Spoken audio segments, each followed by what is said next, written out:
আসসালামু আলাইকুম ওয়া রাহমাতুল্লাহি ওয়া বারাকাতুহু। আমরা মহান আল্লাহ তাবারক ওয়া তাআলার দরবারে লাখো কোটি শুকর আদায় করি, লক্ষ কোটি সুজুদ পেশ করি যে মহান আল্লাহ সুবহানাহু ওয়া তাআলা আজ ঐতিহ্যবাহী বীর চট্টলার ঐতিহাসিক প্যারেড ময়দানকে এবং তার পার্শ্ববর্তী সমস্ত রাস্তাঘাট পুরা এলাকাকে তার গোলামদের দিয়ে ভরে দিয়েছেন। কোরআনে কারীম শোনার জন্য দূর দূরান্ত থেকে, দিক দিগন্ত থেকে মানুষদের আসার তৌফিক দান করেছেন। সেই মনিবের দরবারে স্বতঃস্ফূর্ত কণ্ঠে, শ্রদ্ধা জড়িত কণ্ঠে, হৃদয়ের সবটুকুন আবেগ উজাড় করে আমরা শুকরিয়া আদায় করছি, আলহামদুলিল্লাহ। মহব্বতের সাথে জোরে সোরে সবাই পড়েন আলহামদুলিল্লাহ। রব্বানা লাকাল হামদ হামদান কাসীরান তাইয়িবান মুবারাকান ফি ইয়া রাব্বি লাকাল হামদু কামা ইয়ানবাগি লিজালালি ওয়াজহিকা ওয়া আযীমি সুলতানিক। বিশাল বিস্তীর্ণ আকাশের মালিক, গোটা বিশ্ব গ্রহ নক্ষত্র সৌররাজি নবমণ্ডল ভূমণ্ডল সমস্ত সৃষ্টি জগতের মালিক, কায়নাতের মালিক আল্লাহ সুবহানাহু ওয়া তাআলার দরবারে আমরা আমাদের প্রাণ উজাড় করা শুকরিয়া আদায় করলাম। তিনি যেন মেহেরবানি করে আমাদের এই মাহফিলকে মঞ্জুর ফরমান। কোরআনে কারীম শোনার জন্য আপনারা ছুটে এসেছেন। আপনাদেরকে মাহফিলে আসার জন্য ইসলামী সমাজ কল্যাণ পরিষদ কোনো পয়সা কড়ির ব্যবস্থা করেনি। করেছে? বাস ভাড়া দিয়েছে, ট্রাক ভাড়া দিয়েছে, রিক্সা ভাড়া দিয়েছে, খাবারের পয়সা দিয়েছে, বরং আপনাদের পকেট থেকে পকেট উজাড় করে তাদেরকে পয়সা দিতে হচ্ছে, ঠিক না? এই লক্ষ লক্ষ জনতার উত্তাল ঢেউ সমুদ্রের তরঙ্গমালার মতো উপচে পড়েছে আজকের এই প্যারেড ময়দানে। কিসের উদ্দেশ্যে? কোনো সন্দেহ নাই, কোনো সন্দেহ নাই। আল্লাহর কসম, আল্লাহর জালালের কসম, এই উপচে পড়া উত্তাল মানুষের ঢেউ আল্লাহর কসম সাইদির জন্য নয়, এই উত্তাল তরঙ্গ উপচে পড়েছে আল্লাহর কোরআনের জন্য। আল্লাহ পাকের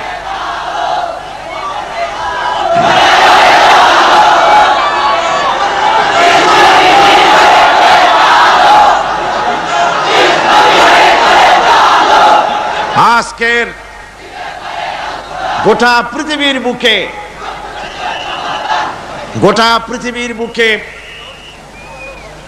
মানুষের জন্য একমাত্র শান্তির কিতাব, একমাত্র পথ চলার দিশা, একমাত্র হিদায়েতের কিতাব কোরআনে কারীম, কোরআন মাজিদ। পৃথিবীর জন্মলগ্ন থেকে এ পর্যন্ত শোষক শোষিতের দ্বন্দ্ব নয়, দ্বন্দ্ব শ্রমিক আর মালিকের নয়। পৃথিবীর জন্মকাল থেকে নিয়ে পর্যন্ত যে সংগ্রাম আর দ্বন্দ্ব চলছে, সে দ্বন্দ্ব হচ্ছে সত্য আর মিথ্যার, হক আর বাতিলের দ্বন্দ্বই চিরন্তন। পৃথিবীতে আল্লাহর খিলাফতকে, কোরআনের রাজকে, আল্লাহর দেওয়া বিধানকে পৃথিবীর বুক থেকে মুছে ফেলার জন্য শয়তান হয়েছে বদ্ধপরিকর। সেই সাথে শয়তানের চেলারা আবহমান কাল থেকে দুনিয়ার বুক থেকে কোরআনকে মিটিয়ে দেওয়ার জন্য প্রচেষ্টায় রয়েছে তৎপর, রয়েছে আল্লাহর আসমানি কিতাবগুলিকে দুনিয়া থেকে নিশ্চিহ্ন করে দেওয়ার জন্য সর্বাত্মক প্রচেষ্টা তারা চালিয়েছে, অতীতে চালাচ্ছে, বর্তমানে চলতে থাকবে ষড়যন্ত্র। কিয়ামত পর্যন্ত। এই হাজারো ষড়যন্ত্রের মধ্য দিয়ে, হাজারো ষড়যন্ত্রের মধ্য দিয়ে, ষড়যন্ত্রের সমস্ত জালকে ছিন্ন করে কোরআনের শাশ্বত বাণী, কোরআনে কারীমের আওয়াজ বুলন্দ হচ্ছে। কোরআনই কেবলমাত্র পৃথিবীর বুকে অনাগত ভবিষ্যতে পৃথিবীর নির্যাতিত, নিপীড়িত, শোষিত মানুষের মুখে হাসি ফুটাবার ক্ষমতা রাখে। কেবলমাত্র কোরআন, শুধুমাত্র কোরআন, একমাত্র কোরআন। গোটা বিশ্বের সমস্ত নির্যাতিত মানবতার মুক্তির পথ কোরআন আর সুন্নাহ। এই দুটি জিনিসই পারে মানুষের হাসি ফুটাতে, মানুষের মুক্তির পথ খুঁজে দিতে। সেই পথের অনুসরণ করার জন্য আজ পৃথিবী জুড়ে চলছে সত্যিকারের কোরআনের খাদেমদের সংগ্রাম, আর চলছে পৃথিবীর মানুষের পক্ষ থেকে ইসলামের বিরুদ্ধে চূড়ান্ত ষড়যন্ত্র। আজ বিশ্বের চতুর্দিকে যখন পৃথিবীর মানুষেরা শান্তির পথ খোঁজার জন্য ইসলামের দিকে অগ্রসর হবে, এই মানসিকতা নিয়ে যখন অগ্রসর হচ্ছিল, পৃথিবীর মানুষ যেন ইসলামের দিকে এগোতে না পারে, সেজন্য পৃথিবীতে তিনটি শক্তি ঐক্যবদ্ধ হয়েছে। কটি শক্তি? একটি হচ্ছে ইহুদি, একটি হচ্ছে নাসারা, একটি হচ্ছে মুশরিক, আর বাকিগুলি এদের সহযোগী। এই ত্রিশক্তি ঐক্যবদ্ধ হয়ে পৃথিবীর বুক থেকে ইসলামকে মিটিয়ে দেওয়ার জন্যে মুসলমানদের উপরে শুরু করেছে চরম নির্যাতন। এই নির্যাতনের শিকার হয়েছে আলজেরিয়া, নির্যাতনের শিকার হয়েছে বসনিয়া, নির্যাতনের শিকার হয়েছে ফিলিপিন, নির্যাতনের শিকার হয়েছে বার্মা, নির্যাতনের শিকার হয়েছে স্বাধীনতাকামী, স্বাধীনতা দাবিদার কাশ্মীরের মুসলমানেরা। বিশ্ব জুড়ে মুসলমানদের উপরে চরম নির্যাতন শুরু হয়েছে। আর এসব অত্যাচারের বিরুদ্ধে দেশে বিদেশে যারা গণতন্ত্রের কথা বলেন, তারা মোটেই কথা বলেন না, মুখ খোলেন না। মুসলমানদের উপরে অত্যাচার হচ্ছে তো চলছেই। তবে এই অবস্থা চিরকাল থাকবে না। এই অবস্থা বেশিক্ষণের জন্য নয়। আগামীকাল সূর্য উদয় হওয়া যেমন সত্য কথা পূর্ব দিগন্ত থেকে, অনুরূপভাবে 1994 সন, 93 সনটা গেল, আজকে 93 সেন শেষ। আজকের রাত 11:59 সময় 1993 সনের বিদায় ঘটবে, আর ঠিক 12টার সময় 1994 সনের আগমন ঘটবে। 1993 সন ছিল গোটা পৃথিবীর বুকে মুসলমানদের রক্ত নিয়ে কাফের বেঈমানদের হোলি খেলার বছর। সন্ত্রাস সৃষ্টি করে কলেজ ইউনিভার্সিটিতে মুসলমানদের রক্ত দিয়ে শিক্ষাঙ্গনকে লালে লাল করে দেওয়ার বছর। ইনশাআল্লাহ আগামী 1994 সন হবে কোরআনের বিজয়ের বছর, ইসলামের বছর, আল্লাহ কোরআনের বিজয়ের বছর হবে আগামী বছর ইনশাআল্লাহ।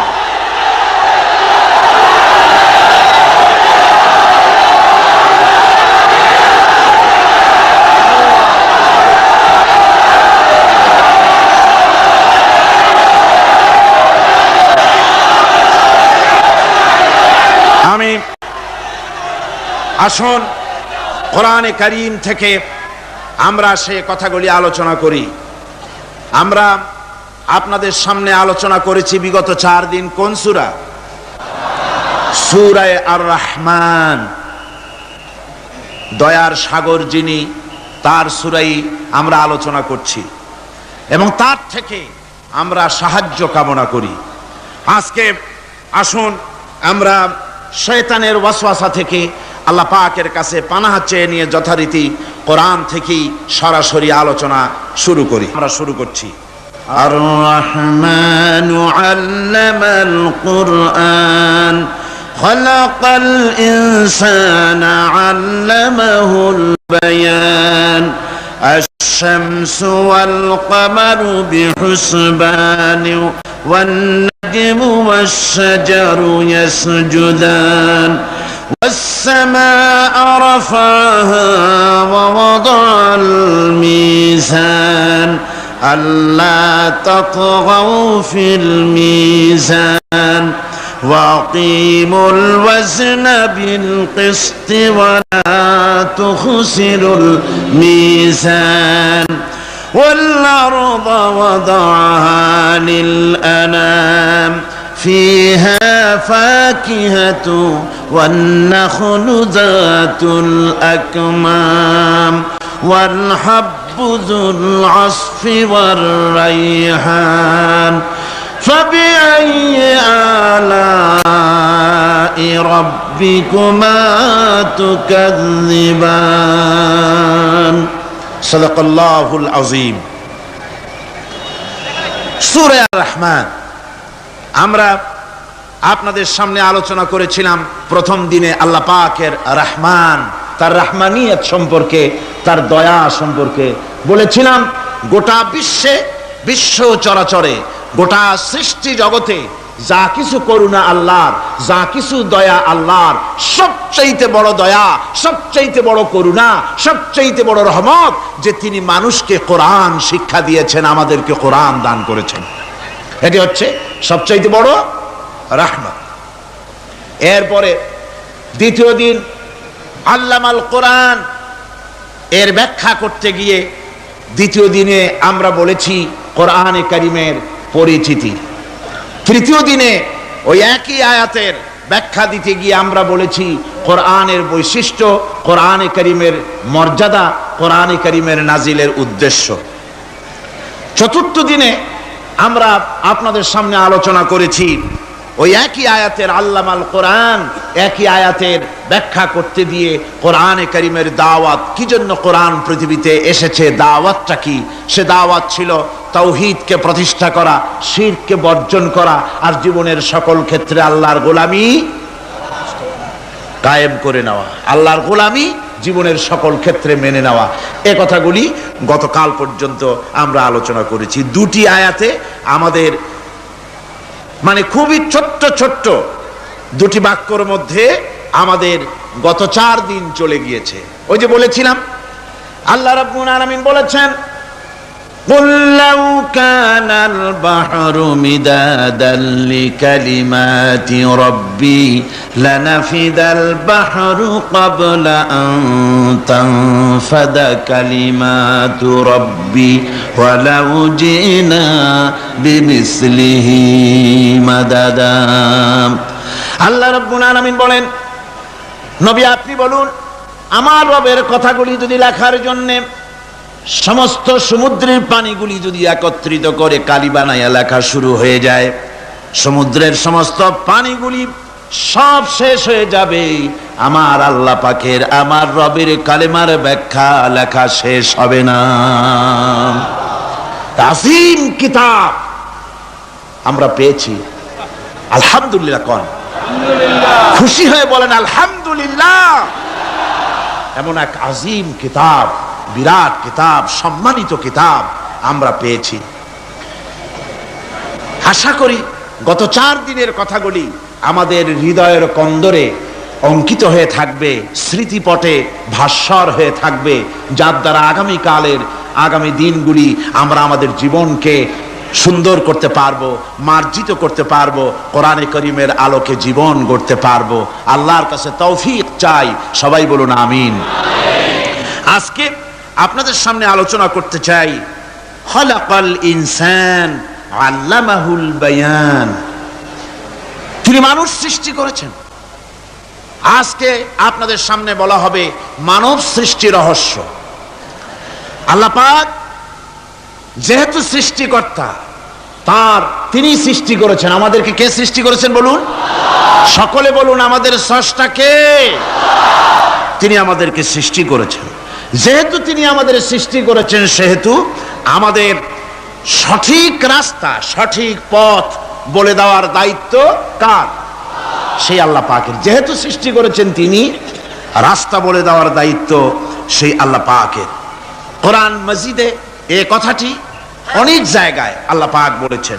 যেমন সূরা আল-লাইলের ভিতরে বলা হয়েছে ইন্না আলাইনা লাল হুদা, আমার উপরে এটা দায়িত্ব, পথ কর্মপদ্ধতি পরিদর্শন করা, প্রদর্শন করা, রাস্তা দেখানো, এটার দায়িত্ব হচ্ছে আমি আল্লাহ পাকের। রাস্তা দেখাবেন কে? আল্লাহ পাক।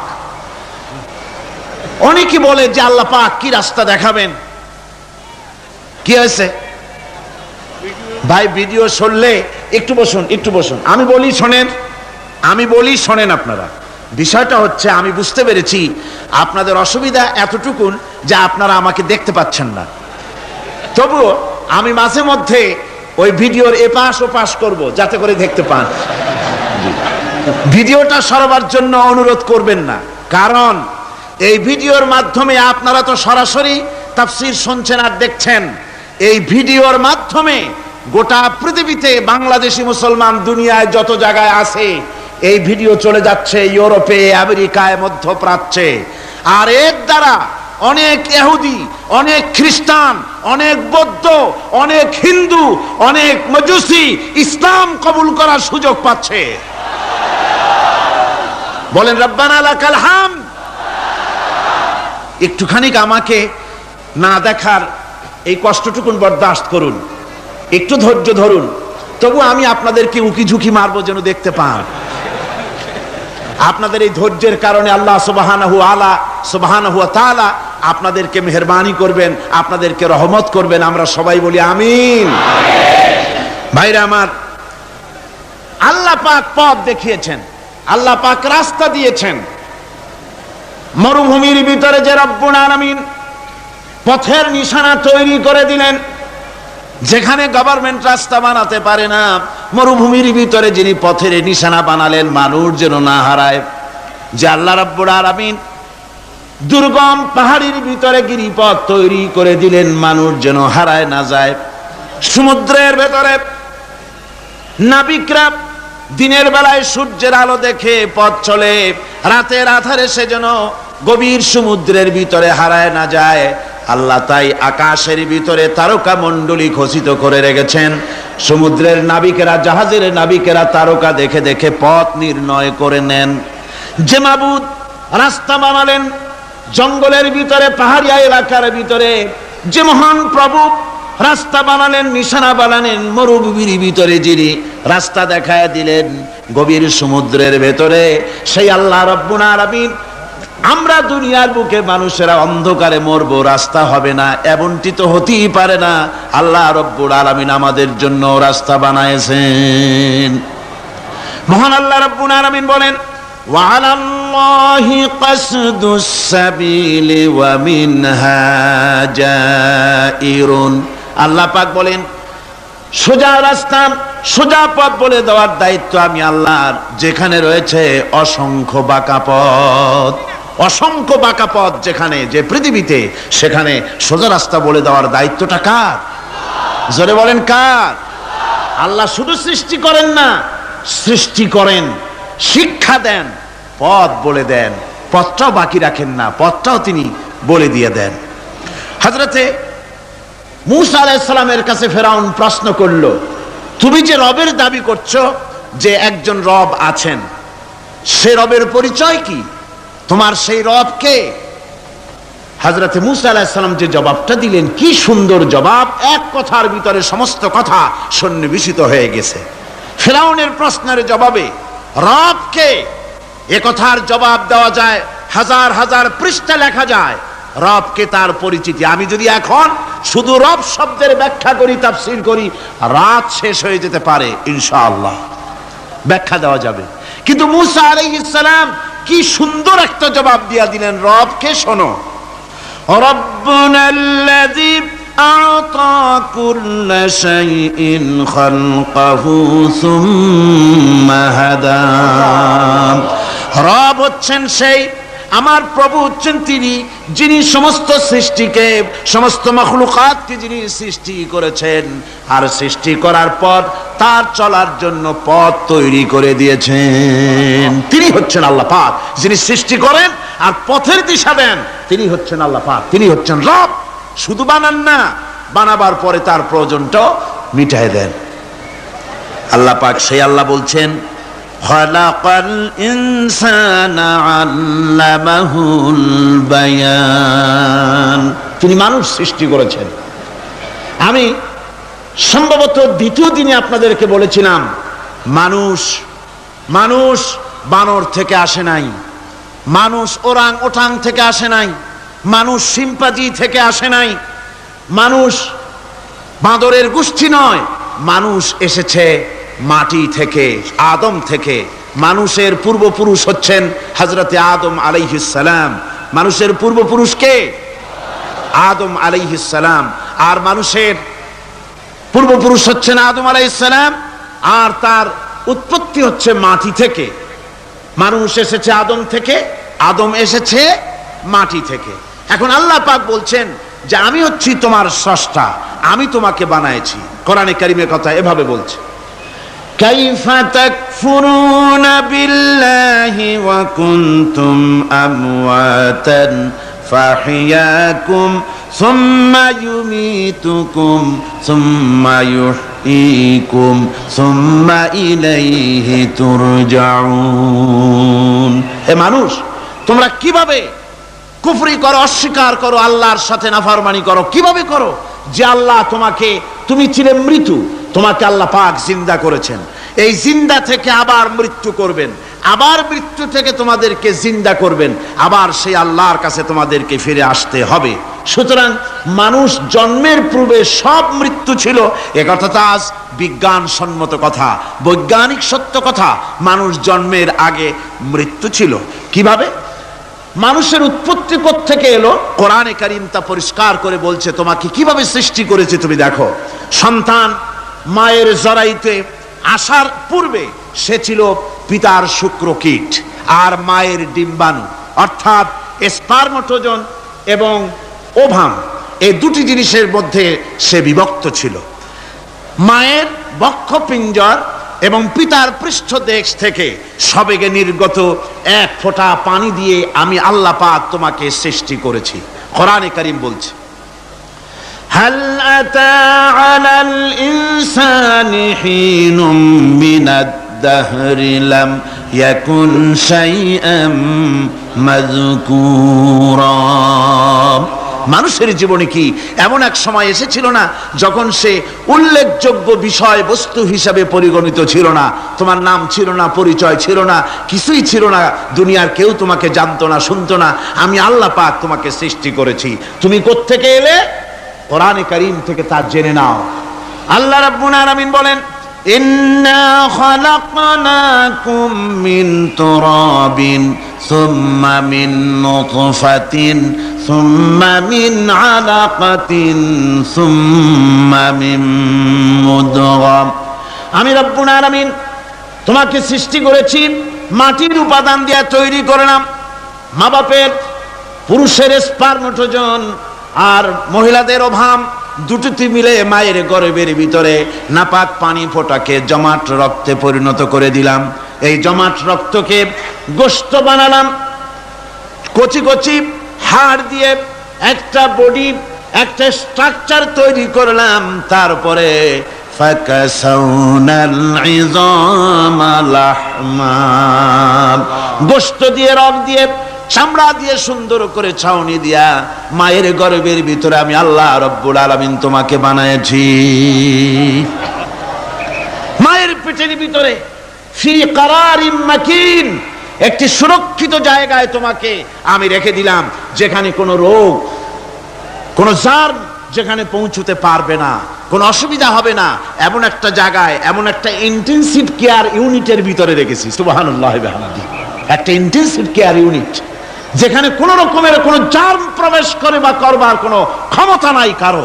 এমন একটা যে একটা প্যাকেট, সুন্দর একটা প্যাকেট, একটা কভারের মধ্যে তোমাকে তৈরি করা হলো মায়ের পেটের মধ্যে। তারপরে আজকে তুমি কুফরি করতেছো, আজকে আমাকে অস্বীকার করছো। ওই গর্ভের ভেতরে আমি ইচ্ছে করলে রক্তের পিণ্ডের আকারে মায়ের গর্ভ থেকে আবর্ষণ করে দিতে পারতাম, দুনিয়ার মুখ দেখতে পারতে না।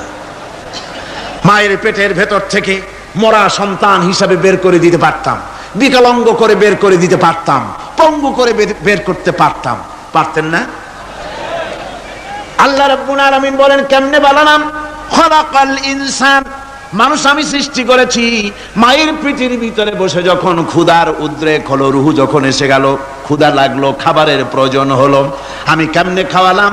দুনিয়ার কোনো মা বাপ, কোনো নেতা, কোনো ডাক্তার, কোনো চিকিৎসা বিজ্ঞানী মায়ের পেটের সন্তানের খাবার সরবরাহ করতে পারে না। আল্লাহ পাক বলেন তুমি কি খাবে? ব্যবস্থা আমি করেছি। মায়ের মাসিক অসুখকে বন্ধ করে দিয়ে মায়ের নাভির সঙ্গে তোমার নাভির সাথে তার লাগাইয়া দিয়েছি, আর ওই তারের মাধ্যমে রক্ত বের করে দিয়া মায়ের রক্ত দিয়ে তিল তিল করে তোমারে বড় করেছি। রক্তটা মুখে লাগাই নাই, মুখে লাগলে পরে নাপাক রক্ত, মুখটা নাপাক হয়ে যাবে। নাভির ভিতর দিয়ে পাস করে দিলাম, মুখটাকে পবিত্র রেখে দিলাম, যাতে করে দুনিয়ায় আসার পর আমার পবিত্র বানানো মুখখানা দিয়া এই দুনিয়ায় বসে তোমার আল্লাহর পবিত্র নামের জিকির করতে পারো। এমন সুন্দর করে মায়ের পিঠের ভিতরে তৈরি করলাম, হাত দিলাম, পা দিলাম, সুন্দর করে বানালাম, এমন নিখুঁত করে বানালাম, তাকায়া দেখো নিজের দিকে, সুন্দর করে বানালাম। এরপরে কি করলাম? সুম্মা নুখরিজুকুম তিফলা, বাচ্চার আকারে মায়ের পেট থেকে আস্তে করে বের করে নিয়ে আসলাম। সুবহানাল্লাহি ওয়া বিহামদিহি, আস্তে করে মায়ের পেট থেকে নিয়ে এসেছি পৃথিবীর বুকে। পৃথিবীতে যখন আসলে তখন তোমার অবস্থাটা কি ছিল? ক্ষুধার যন্ত্রণায় যদি মরেও যেতে, কান্দা ছাড়া ভাষা নাই। ভাষা আছে? কোনো হুঁশ ছিল আমাদের? কোনো জ্ঞান ছিল? আল্লাহ রাব্বুল আলামিন বলেন আল্লাহু আখরাজাকুম মিন বুতুনি উম্মাহাতিকুম লা তা'লামুনা শাইআ, মায়ের গর্ভ থেকে এমন অবস্থায় বের করে এনেছি যখন তোমার কোনো হুঁশ নাই, জ্ঞান নাই, কথা বলতে পারো না, পায়খানার ভিতরে পড়ে থাকো, ট্যাঁ করে কান্দা ছাড়া পথ নাই, পানির পিপাসায় গলা শুকায় যায়, কান্দা ছাড়া পথ নাই, মনের তোমার মুখের কোনো ভাষা নাই কান্না ছাড়া। আমি তোমার এমন আল্লাহ, আমি তোমার এমন স্রষ্টা, আমি তোমার এমন রব, তোমার ভাষা নাই বলে মায়ের কলিজার ভেতরে আমি তোমার প্রতি এক দুর্বিনীত মহব্বত পয়দা করে দিয়েছি। তোমার কান্না তোমার মায়ের বুকের মধ্যে শেল বিঁধে যায়। তুমি যখন কাঁদো, কান্নার আওয়াজ যখন মায়ের কানে চলে যায়, হাজারো কাজ ফেলে মা দৌড়াইয়া বাচ্চারে কোলে নেয়। কি খাবে কেউ তৈরি করে না। আল্লাহ রাব্বুল আলামিন বলে বান্দারে, দুনিয়ায় আসার আগে তুমি কি খাবে, খাবারের বন্দোবস্ত আমি আল্লাহ করেছি, আমি এমন স্রষ্টা। তুমি দুনিয়া আসার 6 মাস আগে তোমার মায়ের বুকের ওপরে তোমার খাদ্য গরম করে আমি আল্লাহ রিজার্ভ করে রেখে দিয়েছি। সেই খাদ্য শুধু খাদ্য নয়, রোগের প্রতিষেধক, এটা ওষুধ। আজ বিজ্ঞানীরা, চিকিৎসা বিজ্ঞানীরা বলছেন মায়ের দুধ সন্তানের খাদ্যের, মায়ের দুধের চাইতে কোনো বিকল্প কিছুই নাই। সন্তান পৃথিবীতে এলে মায়ের প্রথম দুধটা, গ্রামে গঞ্জে অশিক্ষিত এলাকায় প্রথম দুধটা ফেলে দেয়, এটাকে মনে করে এটা খারাপ, এটা খাওয়াতে নাই, তাহলে ধনুষ্টঙ্কার হবে, হাবিজাবি কথা বলে। আল্লাহ দুধ বানাইছে বাচ্চার ধনুষ্টঙ্কার হওয়ার জন্যে। মায়ের ওই প্রথম দুধটা হচ্ছে সন্তানের জন্য সমস্ত রোগের প্রতিষেধক। সে ছিল পেটের ভিতরে একটা কাভারের মধ্যে, ওখানে কোনো জার্ম ছিল না, কোনো রোগ জীবাণু ছিল না।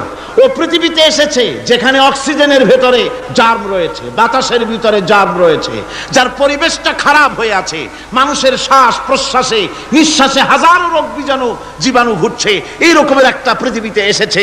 আসার পরে কচি স্বাস্থ্য, কচি শরীর, কচি হার্ট, কচি লাংস, সেটাকে প্রতিরোধ করবে কি করে? সেজন্য আল্লাহ পাক মায়ের দুধের ভিতরে সমস্ত রোগের প্রতিষেধক দিয়ে দিয়েছেন। সুবহানাল্লাহ।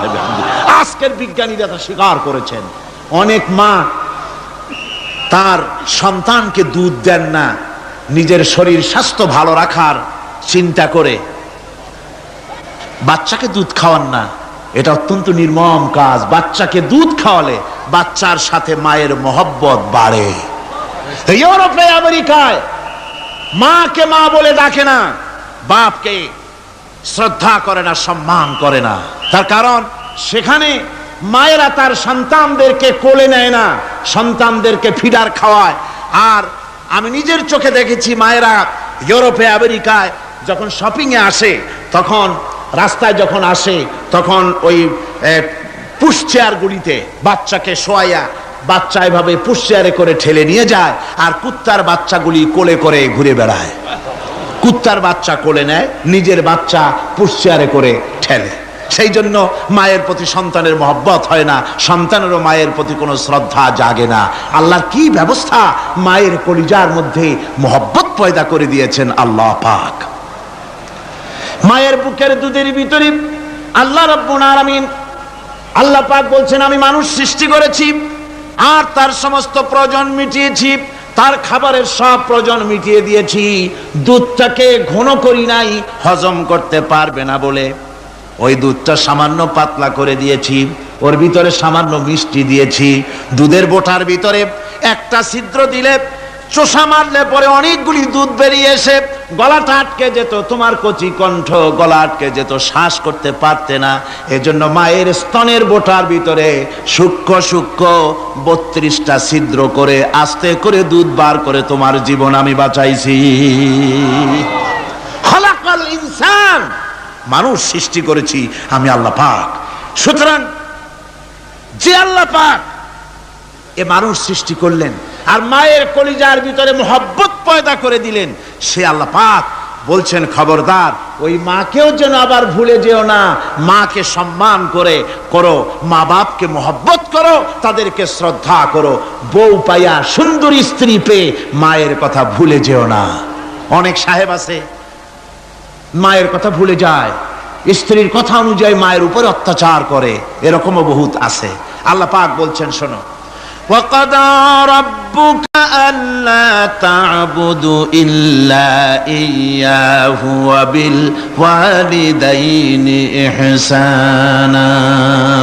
তোমার প্রভুর পক্ষ থেকে ফয়সালা হয়েছে, চূড়ান্ত সিদ্ধান্ত হয়ে গিয়েছে, আমি আল্লাহর ইবাদতের পর তোমার মা বাপের ইহসান করবে, খেদমত করবে, তাদের জন্য উপকার করবে, তাদেরকে ভালোবাসবে। আল্লাহ রাব্বুল আলামিন বলেন, মা বাবার সঙ্গে কেমনে কথা বলবে, তাদের সাথে কিভাবে আচরণ করবে, আল্লাহ তাও শিখিয়ে দিয়েছেন। আল্লাহ পাক বলেন, ওয়ালা তাকুল লাহুমা ওয়া কুল লাহুমা কাওলান কারীমা। মা বাবার সাথে সম্মানজনক কথা বলো। ওয়া কুল লাহুমা কাওলান কারীমা, সম্মানজনক কথা বলো। মাথায় ঝাঁকি দিয়ে রাগ করে চোখ মোটা করে কথা বলো না। তুমি সন্তান, তোমার জন্য সবচাইতে বড় পীর তোমার আব্বা, তোমার আম্মা, ঠিক কিনা কর? ছেলের জন্য, মেয়ের জন্য, সন্তানের জন্য সবচাইতে বড় পীর কে? বাপ মা। এটা ভালো করে মনে রাখতে হবে। আপনার মৌলানা সাহেবদের দোয়া, পীর সাহেবদের দোয়া কবুল হতেও পারে, নাও হতে পারে, 50-50 সম্ভাবনাও আছে, আবার সম্ভাবনা নাই। কিন্তু মা বাবার দোয়া কবুল হবে 100% সিউরিটি রয়েছে। রাসূলুল্লাহ বলেছেন 3 জনের দোয়া কবুল হবে, মুস্তাজাবুদ দাওয়াত। কয়জনের দোয়া কবুল হবে? আল্লাহ রাব্বুল আলামিনের হাবিব বলেন 3 জনের দোয়া কবুল হবে আল্লাহর দরবারে। তার মধ্যে একজন হলেন মাজলুম ব্যক্তি, যে ব্যক্তি অত্যাচারিত, যে ব্যক্তি মুসাফির, প্রবাসী, তার দোয়া কবুল হবে। আর মা বাপ যদি সন্তানের জন্য দোয়া করে, ওই দোয়া আল্লাহ রাব্বুল আলামিনের দরবারে মঞ্জুর হয়ে যায়। আল্লাহ রাব্বুল আলামিন মা বাপ সম্পর্কে বলেন, মা বাবের জন্য আমার কাছে দোয়া করবি বান্দারা, আমার কাছে দোয়া করবি। দোয়াটা আল্লাহ পাক শেখাচ্ছেন, রব্বিরহামহুমা কামা রব্বায়ানি সাগীরা। পড়েন সবাই, রব্বিরহামহুমা কামা রব্বায়ানি সাগীরা। একটু জিকির করেন, লা ইলাহা। একটা ফ্যান আনতে হবে, মাস্ট। লা ইলাহা ইল্লাল্লাহ, লা ইলাহা ইল্লাল্লাহ, লা ইলাহা ইল্লাল্লাহ, লা ইলাহা ইল্লাল্লাহু মুহাম্মাদুর রাসূলুল্লাহ। আমার ভাইরা, আল্লাহ পাক শিখাচ্ছেন, বান্দা তোর মা বাপের জন্য আমার কাছে দোয়া কর। আয় আল্লাহ, আয় রব, আয় আমার প্রভু, আমার মা বাপ যেমন ছোটবেলায় আমাকে স্নেহের কোলে লালন পালন করেছে, আয় আমার আল্লাহ তুমি আমার মা বাপকে তোমার রহমতের কোলে লালন পালন করো। আল্লাহ শিখাই দিয়েছেন। আমার ভাইরা, প্রত্যেক নামাজের পরে এই দোয়াটা ভুলে যাবেন না। ভুলে যাবেন? ভুলে যাবেন? আমার ভাইয়েরা, আমার বোনেরা, সবাই প্রত্যেক নামাজের পরে পড়বেন, রাব্বির হামহুমা কামা রাব্বায়ানি সগীরা। এই দোয়া করতে কেউ ভুলে যাবেন না। আল্লাহ রাব্বুল আলামিন বলে, বান্দারে ওয়া ওয়াসাইনাল ইনসানা বিওয়ালিদাইহি ইহসানা হামালাতুহু উম্মুহু কুরহা ওয়া ওয়াদাতুহু কুরহা। আল্লাহ পাক বলেন, আমি পৃথিবীর সমস্ত মানব মণ্ডলীকে উপদেশ দিয়েছি, মা বাপকে সম্মান করো, শ্রদ্ধা করো, তাদের উপকার করো। তার কারণ হলো তোমার মা তোমাকে গর্ভে ধারণ করেছে অত্যন্ত কষ্টের সাথে। আল্লাহ বলতেছেন, মা তোমাকে গর্ভ ধারণ করেছে অত্যন্ত কষ্টের সাথে, এরপরে তোমাকে ডেলিভারি করেছেন অত্যন্ত কষ্টের সাথে, তোমাকে ডেলিভারি করেছেন। আমার ভাইয়েরা, জনাব অধ্যাপক মফিজুর রহমান সাহেব আমাকে বলছেন যে মাহফিলের চতুর্দিকে তার কাছে ওনাদের কাছে রিপোর্ট এসেছে এক শ্বাসরুদ্ধকর পরিবেশ সৃষ্টি হয়ে গিয়েছে। মহিলাদের ভেতরে 3 জন নাকি সেন্সলেস হয়ে পড়েছেন, এত প্রচন্ড ভিড় হয়েছে সেখানে। আমি আপনারা দোয়া করুন, আল্লাহ যেন এই মাহফিলকে সুন্দর রূপে পরিচালিত করে দেন, রহমতের হাওয়া যেন বহায় দেন। জোরে কোন আমিন, আরো জোরে কোন আমিন। আমি দেখতে পাচ্ছি আপনারা ঠাসাঠাসি করে বসেছেন, তারপরেও আল্লাহ পাক কোরআন শরীফে বলেছেন, তোমরা যদি অপর ভাইকে একটু জায়গা করে দাও, নিজের জায়গা কম করে, আল্লাহ বেহেশতের মধ্যে তোমার জায়গা বাড়াই দিবেন। আল্লাহ পাক কোরআন শরীফে বলেছেন। আমি সমস্ত মুসলমান, একজনও দাঁড়াবেন না, এক বান্দাও দাঁড়াবেন না। বসা অবস্থায় আপনারা সামনের দিকে চেপে আসেন, এই মঞ্চের দিকে বসা অবস্থায় সমস্ত মানুষ নড়ে চড়ে বসেন, হরকতে বরকত হবে, নড়ে চড়ে বসেন। আর এই ফাঁকে দাঁড়াবেন না, খবরদার। বসা অবস্থায় মঞ্চের দিকে চেপে আসেন আর জোরে সোরে মহব্বতের সাথে জিকির করেন, লা ইলাহা ইল্লাল্লাহ। গভীর রাত্রে মানুষ সব ঘুমায় যায়, গর্ভবতী মা ঘুমাতে পারে না, সন্তান পেটের ভিতরে হাঁটু দিয়া গুতা মেরেছে, পা দিয়া লাথি মেরেছে। মা চরম শীতের রাত্রে, প্রচন্ড শীতের রাতে গায়ের লেপটা সরায় দিয়া মা একবার দাঁড়ায় আর একবার বসে, একবার দেওয়ালের সাথে হেলান দিয়া দাঁড়ায়, কষ্ট করে রাতটারে কাটায় দেয়। আবার সারাদিন সংসারের জন্য কাজ করেছেন, রান্না বান্না করেছেন মা, সকলকে খাওয়াইয়া মা শেষের দিকে খেতে গেছেন। যখন নিজে খেতে গেলেন, খাবারের ক্ষুধাত নিয়ে পেট ক্ষুধা নিয়ে খেতে বসেছেন, পেটের ভিতরে সন্তান লাথি মেরেছে, পেটের মধ্যে ঘুষা মেরেছে, হাঁটু দিয়া গুতা মেরেছে, ভরা পেটে পেটের ভিতরে সন্তান গুতা মারলো হাঁটু দিয়া, মাথা দিয়া। মা ক্ষুধা রয়েছে পেটে, খেতে পারলেন না, বেদনা শুরু হয়েছে। খাবারের থালাটা ঠেলে দিয়ে মা দাঁড়ালেন, বসলেন, চোখের পানি ফেললেন। এভাবে করে মা একটা দুইটা দিন নয়, 10টি মাস পর্যন্ত সন্তানটাকে পেটের মধ্যে নিয়ে, একটা জীবিত মানুষ আর একটা জীবিত সন্তান পেটের মধ্যে নিয়ে নড়াচড়া করছেন, চলাফেরা করছেন। কিতাবের মধ্যে এসেছে, রাতের বেলায় মা যে ঘুমাতে পারেন না সন্তানের নড়াচড়ার কারণে, রাতভর ইবাদত করলে যত সওয়াব পাওয়া যেত, আল্লাহ ওই সওয়াব মায়ের আমলনামায় লিখে দেন। সন্তান পেটে থাকার কারণে খেতে পারে না, পেট ভরে ক্ষুধায় কষ্ট পায় মা, এই জন্যে 10 মাস ধরে রোজা রাখলে যে সওয়াব হতো, আল্লাহ রাব্বুল আলামিন মায়ের আমলনামায় রোজার সওয়াব লিখে দেন। 10 মাস পুরে গেল, সন্তান ডেলিভারির সময় চলে এলো। মায়ের মন বিমর্ষ, সন্তান ডেলিভারি হবে, না জানি মরে যাই নাকি, না জানি অপারেশন লাগে নাকি, কি অবস্থা হবে। মা খেতে পারে না, মুখটা শুকায়া যায়। ডেলিভারির সময় যখন আসে, মা বাবার কাছ থেকে বিদায় নিয়ে যায়, স্বামীকে একান্তে গোপনে ডেকে নিয়ে বলে, প্রাণের স্বামী, দীর্ঘদিন একসঙ্গে ঘর কন্যা করেছি, অপরাধ হয়ে যেতে পারে, আমারে মাফ করে দিও। আমার মনে হয় এবার আমি আর বাঁচবো না। সংসার থাকলো, চাবি থাকলো, সব বুঝে নাও, আমারে মাফ করে দিও। মা চলে গেল সতিকা গৃহে, ক্লিনিকে চলে গেল, অপারেশন থিয়েটারে চলে গেল, অথবা ডেলিভারির জায়গায় চলে গেল। ডেলিভারি পেইন শুরু হয়ে গেল, বেদনা শুরু হয়ে গেল। এক একটা বেদনা যেন মায়ের এক একটা মৃত্যু যন্ত্রণা শুরু হয়ে যায়। এমন যন্ত্রণা, প্রসব বেদনা দুনিয়ার ভুক্তভোগী মা ছাড়া আর কেউ জানে না। এই চরম বেদনার ভেতর দিয়ে, চরম কষ্টের ভিতরে মা যখন একটা বাচ্চা প্রসব করলো, জিহাদের ময়দানের মতো মা রক্তাক্ত হয়ে গেলেন, সন্তান দুনিয়ায় এলো। মা তখন অস্থির থাকেন। এত বড় বিরাট কষ্টের ভিতরে আল্লাহ রাব্বুল আলামিন বলেন, সন্তান যখন ডেলিভারি হয়ে গেল, মায়ের মনের ভিতরে আমি তখন এই ফিলিংস, এই টেন্ডেন্সি জাগ্রত করে দিই, দেখ কি হয়েছে। মা তখন দেখতে চায় কি হয়েছে। মায়ের সামনে যখন এত কষ্টের, হৃদয় রিংরানো, কলিজার 32টি নাড়ি ছেঁড়া যন্ত্রণার সন্তান যখন মায়ের চোখের সামনে আসে, আল্লাহ পাক বলেন, মা যখন তার ছেলের মুখের দিকে তাকায়, মেয়ের মুখের দিকে তাকায়, আল্লাহ বলেন 10 মাসের পেটে ধরা কষ্ট আর ডেলিভারির সব কষ্ট মায়ের মন থেকে মুছে ফেলে দেই।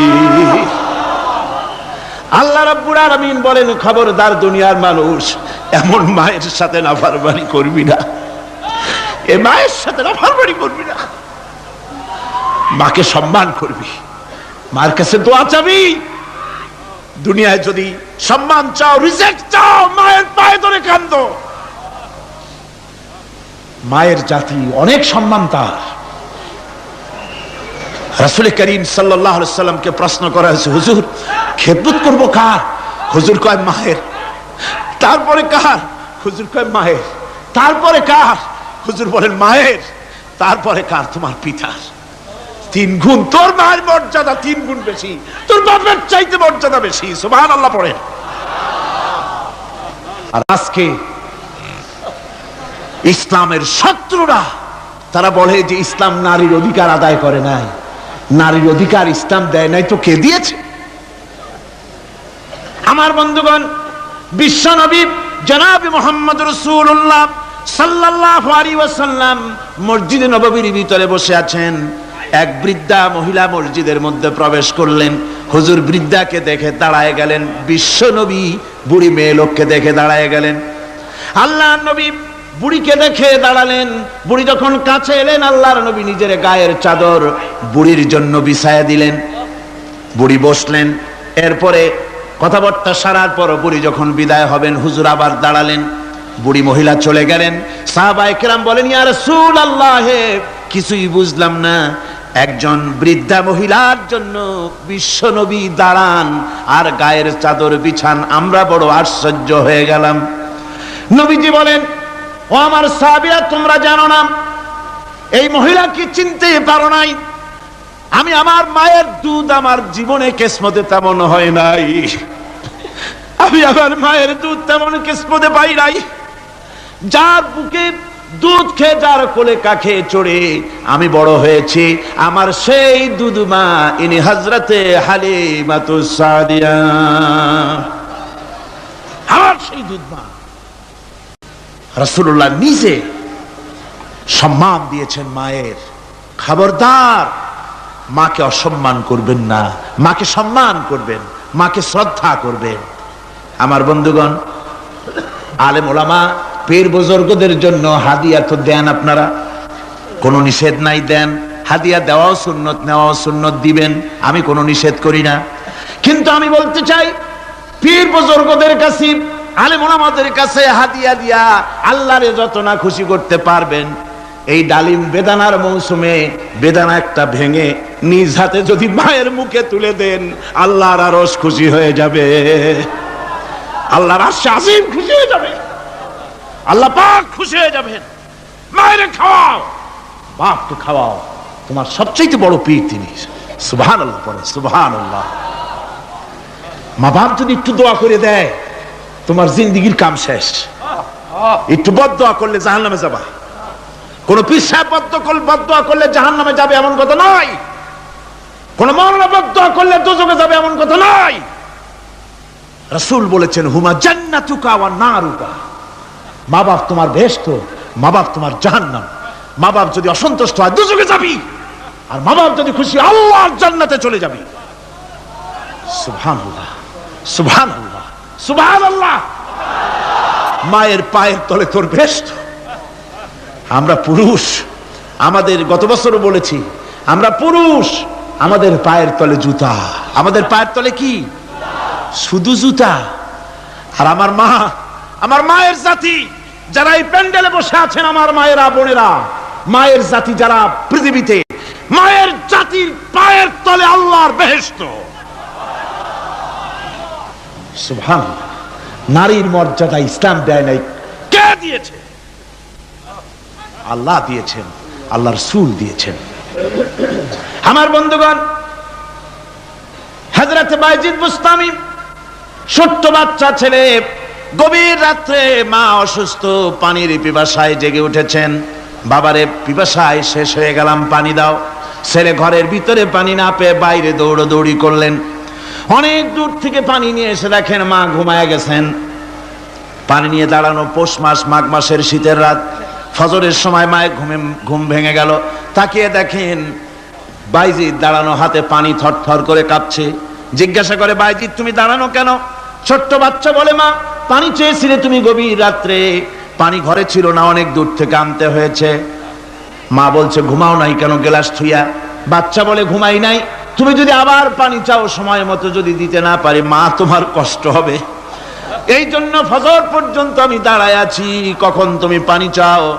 মা হাতের থেকে পানি নিয়ে পান করলেন। বাইজিদকে বিছানার উপরে আরাম করে কম্বল দিয়ে ঘুম পড়াইয়া দিলেন। হযরত বাইজিদের মা উযু করে ফজরের নামাজ পড়ে সিজদায় চলে গেলেন। চিৎকার মেরে কেঁদে বলেন, আমার রব, আমার আল্লাহ, আমি আমার বাইজিদের মা, আমি মা হয়ে বাইজিদের জন্য দোয়া করি।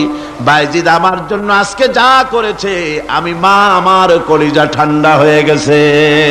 আয় আল্লাহ, আমি বাইজিদের জন্য দোয়া করি, তুমি তাকে সুলতানুল আরিফিন বানাইয়া দিও। মঞ্জুর হয়ে গেল আল্লাহ পাকের কাছে দোয়া। আমার ভাইরা, আল্লাহ পাক বলছেন, খবরদার, আমার ইবাদতের পরে মা বাপ। আল্লাহর ইবাদতের পরে কারা? মা বাপ। মা বাপকে সম্মান করো, শ্রদ্ধা করো, মোহাব্বত করো, কিসমত খুলে যাবে, কিসমত খুলে যাবে। মা বাপকে সম্মান করো। হযরত আবু হুরায়রা রাদিয়াল্লাহু তাআলা আনহু রাসূলের সামনে এসে কাঁদতেছেন। হুজুর বলছেন, আবু হুরায়রা কাঁদো কেন? কাঁদো কেন? রাতের বেলা কাঁদো কেন? হযরত আবু হুরায়রা বলছেন, হুজুর আমাকে মা মেরেছেন। হুজুর বলছেন, মা মারলো কেন? কোন অপরাধ করেছো? কোন গোস্তাখি করেছো?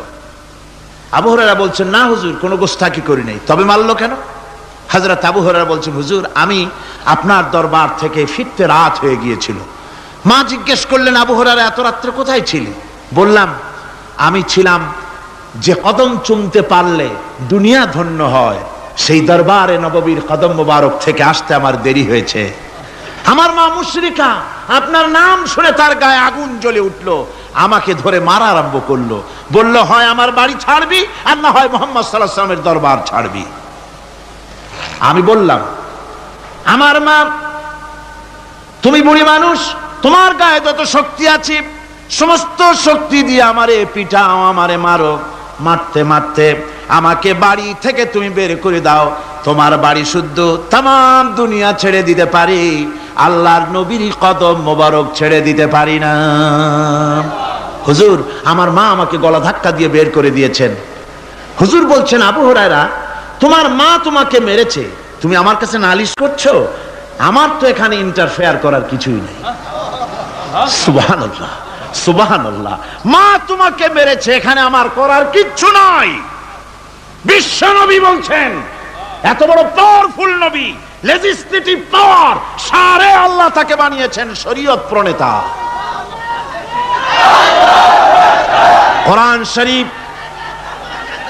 কোরআন শরীফে শুধু হালাল ও হারামের হালাল এবং হারামের, বৈধ এবং অবৈধের সীমারেখা শুধু কোরআনই ঠিক করেন, রাসূলের জন্য আল্লাহ ছেড়ে দিয়েছেন। আল্লাহ রাসূলও হারাম, হালাল এবং হারামের বৈধতা অবৈধতার সীমারেখা নির্ধারণ করেছেন। এত বড় ক্ষমতা তার, এত বড় পাওয়ারফুল বিশ্বনবী, তিনি বলছেন মা মেরেছে, আমার করার কিছু নাই। চিন্তা করেন কত বড় কথা, এ কথার লোড কত। হযরত আবু হুরায়রা বলেন, ইয়া রাসূলুল্লাহ, মা মাকে মেরেছেন, আমি আল্লাহর নবীর কাছে মায়ের বিরুদ্ধে নালিশ করতে আসি নাই। বললেন, কেন এসেছো? হযরত আবু হুরায়রা বলেন, হুজুর এসেছি একটা কারণে, আমি জানি আল্লাহ নবী যদি আল্লাহর দরবারে হাত উঠায়া কোনো জিনিস বলে, আল্লাহ রাব্বুল আলামিন সঙ্গে সঙ্গে মঞ্জুর করে নেন। হুজুর আমি এসেছি, মেহেরবানি করে দোয়া করুন আমার মাকে যেন আল্লাহ হেদায়েত নসিব করে দেন। আল্লাহ নবী হাত উঁচু করে বললেন, আল্লাহুম্মা হিদি উম্মা আবি হুরায়রা, আয় আল্লাহ আমি দোয়া করি আবু হুরায়রার মাকে তুমি হেদায়েত নসিব করে দাও। রাসূলুল্লাহ দোয়া করছেন আর আবু হুরায়রা সমানে দৌড়াচ্ছেন। তিনি দৌড়াচ্ছেন, পেছন থেকে কয়েকজনে আবু হুরায়রার জামা টেনে ধরেছে, দৌড়ক। তাদের জানা আবু হুরায়রা খুব ভদ্রলোক মানুষ, কোন ঝড় ঝামেলার মধ্যে থাকে না, রাগ সাগ করে না, চিৎকার মারে না, দৌড় মারে না, এত ভদ্র শরীফ, দৌড়ায় কেন? না জানি কোন বিপদ বুঝি ঘটে গেছে। পিছন থেকে জামা টেনে ধরে বলে, দৌড়াও কেন? হযরত আবু হুরায়রা জামা সাহাবীর হাত থেকে ছিনায় নিয়ে বলেন, জামা ছেড়ে দাও, আমাকে দৌড়াতে দাও। আমি দৌড়াইয়া বাড়ি যে দেখতে চাই, আমি দৌড়াইয়া আগে আমার বাড়ি পৌঁছতে পারলাম না, আমি যাওয়ার আগে আমার আল্লাহর নবীর দোয়া আমার বাড়ি পৌঁছে গেছে, আমি এইটা দেখতে চাই। হযরত আবু হুরায়রা বাড়িতে গিয়ে দরজা নক করলেন, ভেতর থেকে আওয়াজ এলো, কে? হযরত আবু হুরায়রা বলেন, মা আমি তোমার আবু হুরায়রা ফিরে এসেছি। মা বলছেন, বাবা অপেক্ষা করো, দরজা খুলতেছি। হযরত আবু হুরায়রা বলেন, মায়ের গলার আওয়াজের ভিতরে শিরকিয়াতের কর্কশতা পেলাম না, মায়ের গলার আওয়াজের ভিতরে তাওহীদের গন্ধ পেলাম। আমার মনে হলো নবীর নিক্ষিপ্ত তীর তার নিশানায় পৌঁছে গেছে। কিছুক্ষণ পর মা আমার বেরিয়ে এলেন, মাথা থেকে চুলের থেকে, বুড়ি মানুষ, সাদা চুলের ভিতর থেকে পানি পড়তেছে। মা বলল, বাবারে তোমারে মারার পর আমি বড় অনুতপ্ত হয়েছি, অনুশোচনা করেছি, আমি গোসল করেছি, মনে মনে ভাবলাম আমার ছেলে তো কোনো খারাপ জায়গায় যায় নাই, কেন তারে মারলাম? আমি বড় লজ্জায় পড়েছি তোমারে মেরে। ও আমার আবু হুরায়রা, আমি গোসল করেছি, পবিত্র হয়ে গেছি, জলদি করে আমাকে নিয়ে চলো বিশ্ব নবী জনাবে মুহাম্মদুর রাসূলুল্লাহর দরবারে। হযরত আবু হুরায়রার মা ঘোষণা করলেন, আশহাদু আল্লা ইলাহা ইল্লাল্লাহু ওয়াহদাহু লা শারীকা লাহু ওয়া আশহাদু আন্না মুহাম্মাদান আবদুহু ওয়া রাসূলুহু।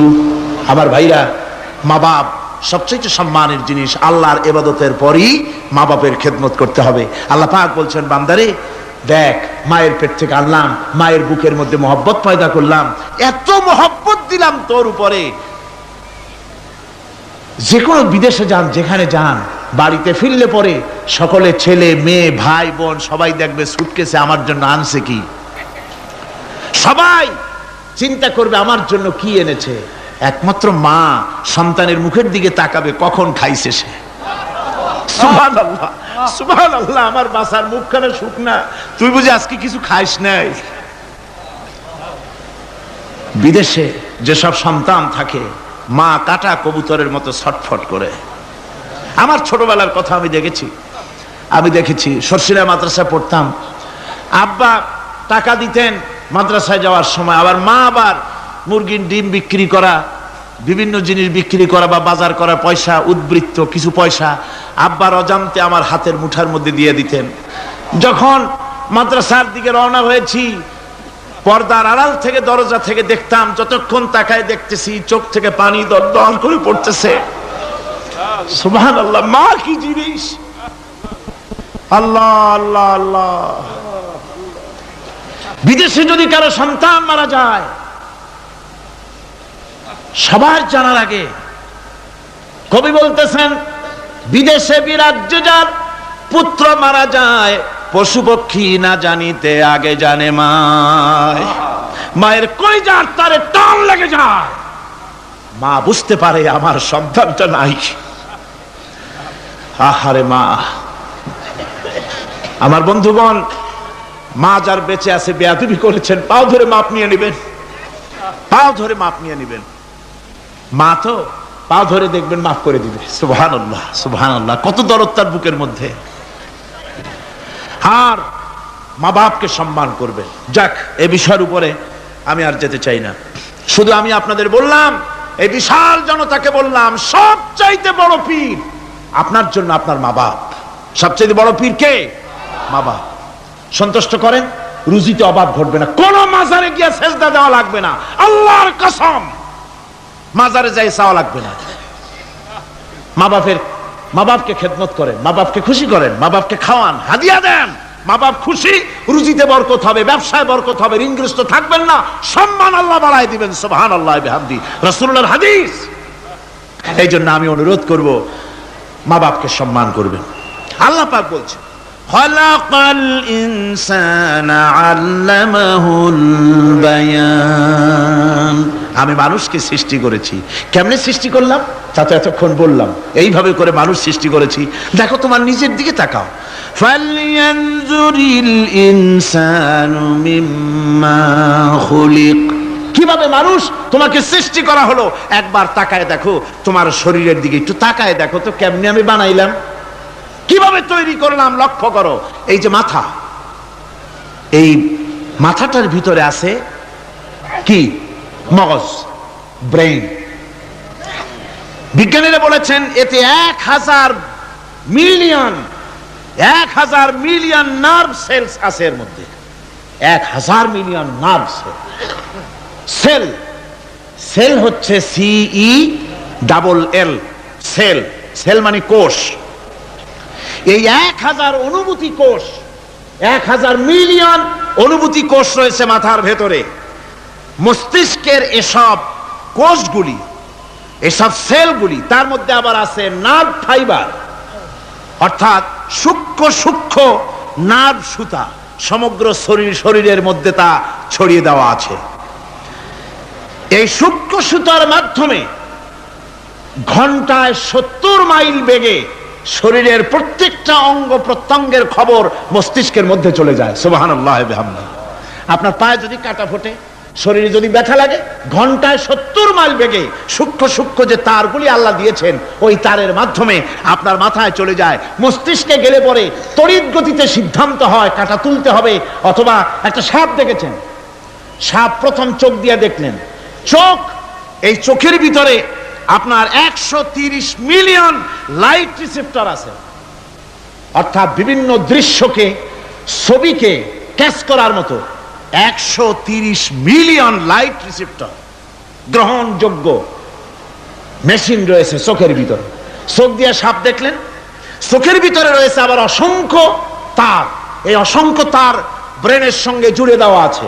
চোখ সাপ দেখলো, 70 মাইল বেগে প্রতি ঘন্টায় এই খবর তড়িৎ প্রবাহের মতো মস্তিষ্কের ভেতরে চলে গিয়েছে। মস্তিষ্ক সঙ্গে সঙ্গে ডিসিশন দিচ্ছে, দৌড় মারো, অথবা লাঠি হাতে নাও, অথবা যে কোনো একটা পজিশন তাকে সাথে সাথে সিদ্ধান্ত দিয়ে দিচ্ছে। জোরে বলেন সুবহানাল্লাহ।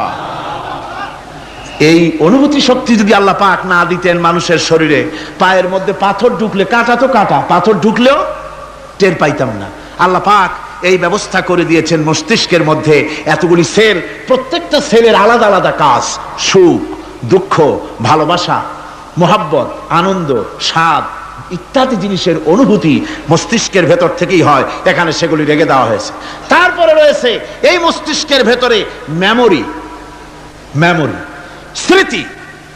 স্মৃতি শক্তি। দেখুন, এই যে টেপ রেকর্ডারে ওয়াজগুলি রেকর্ড হচ্ছে, তাফসীর রেকর্ড হচ্ছে।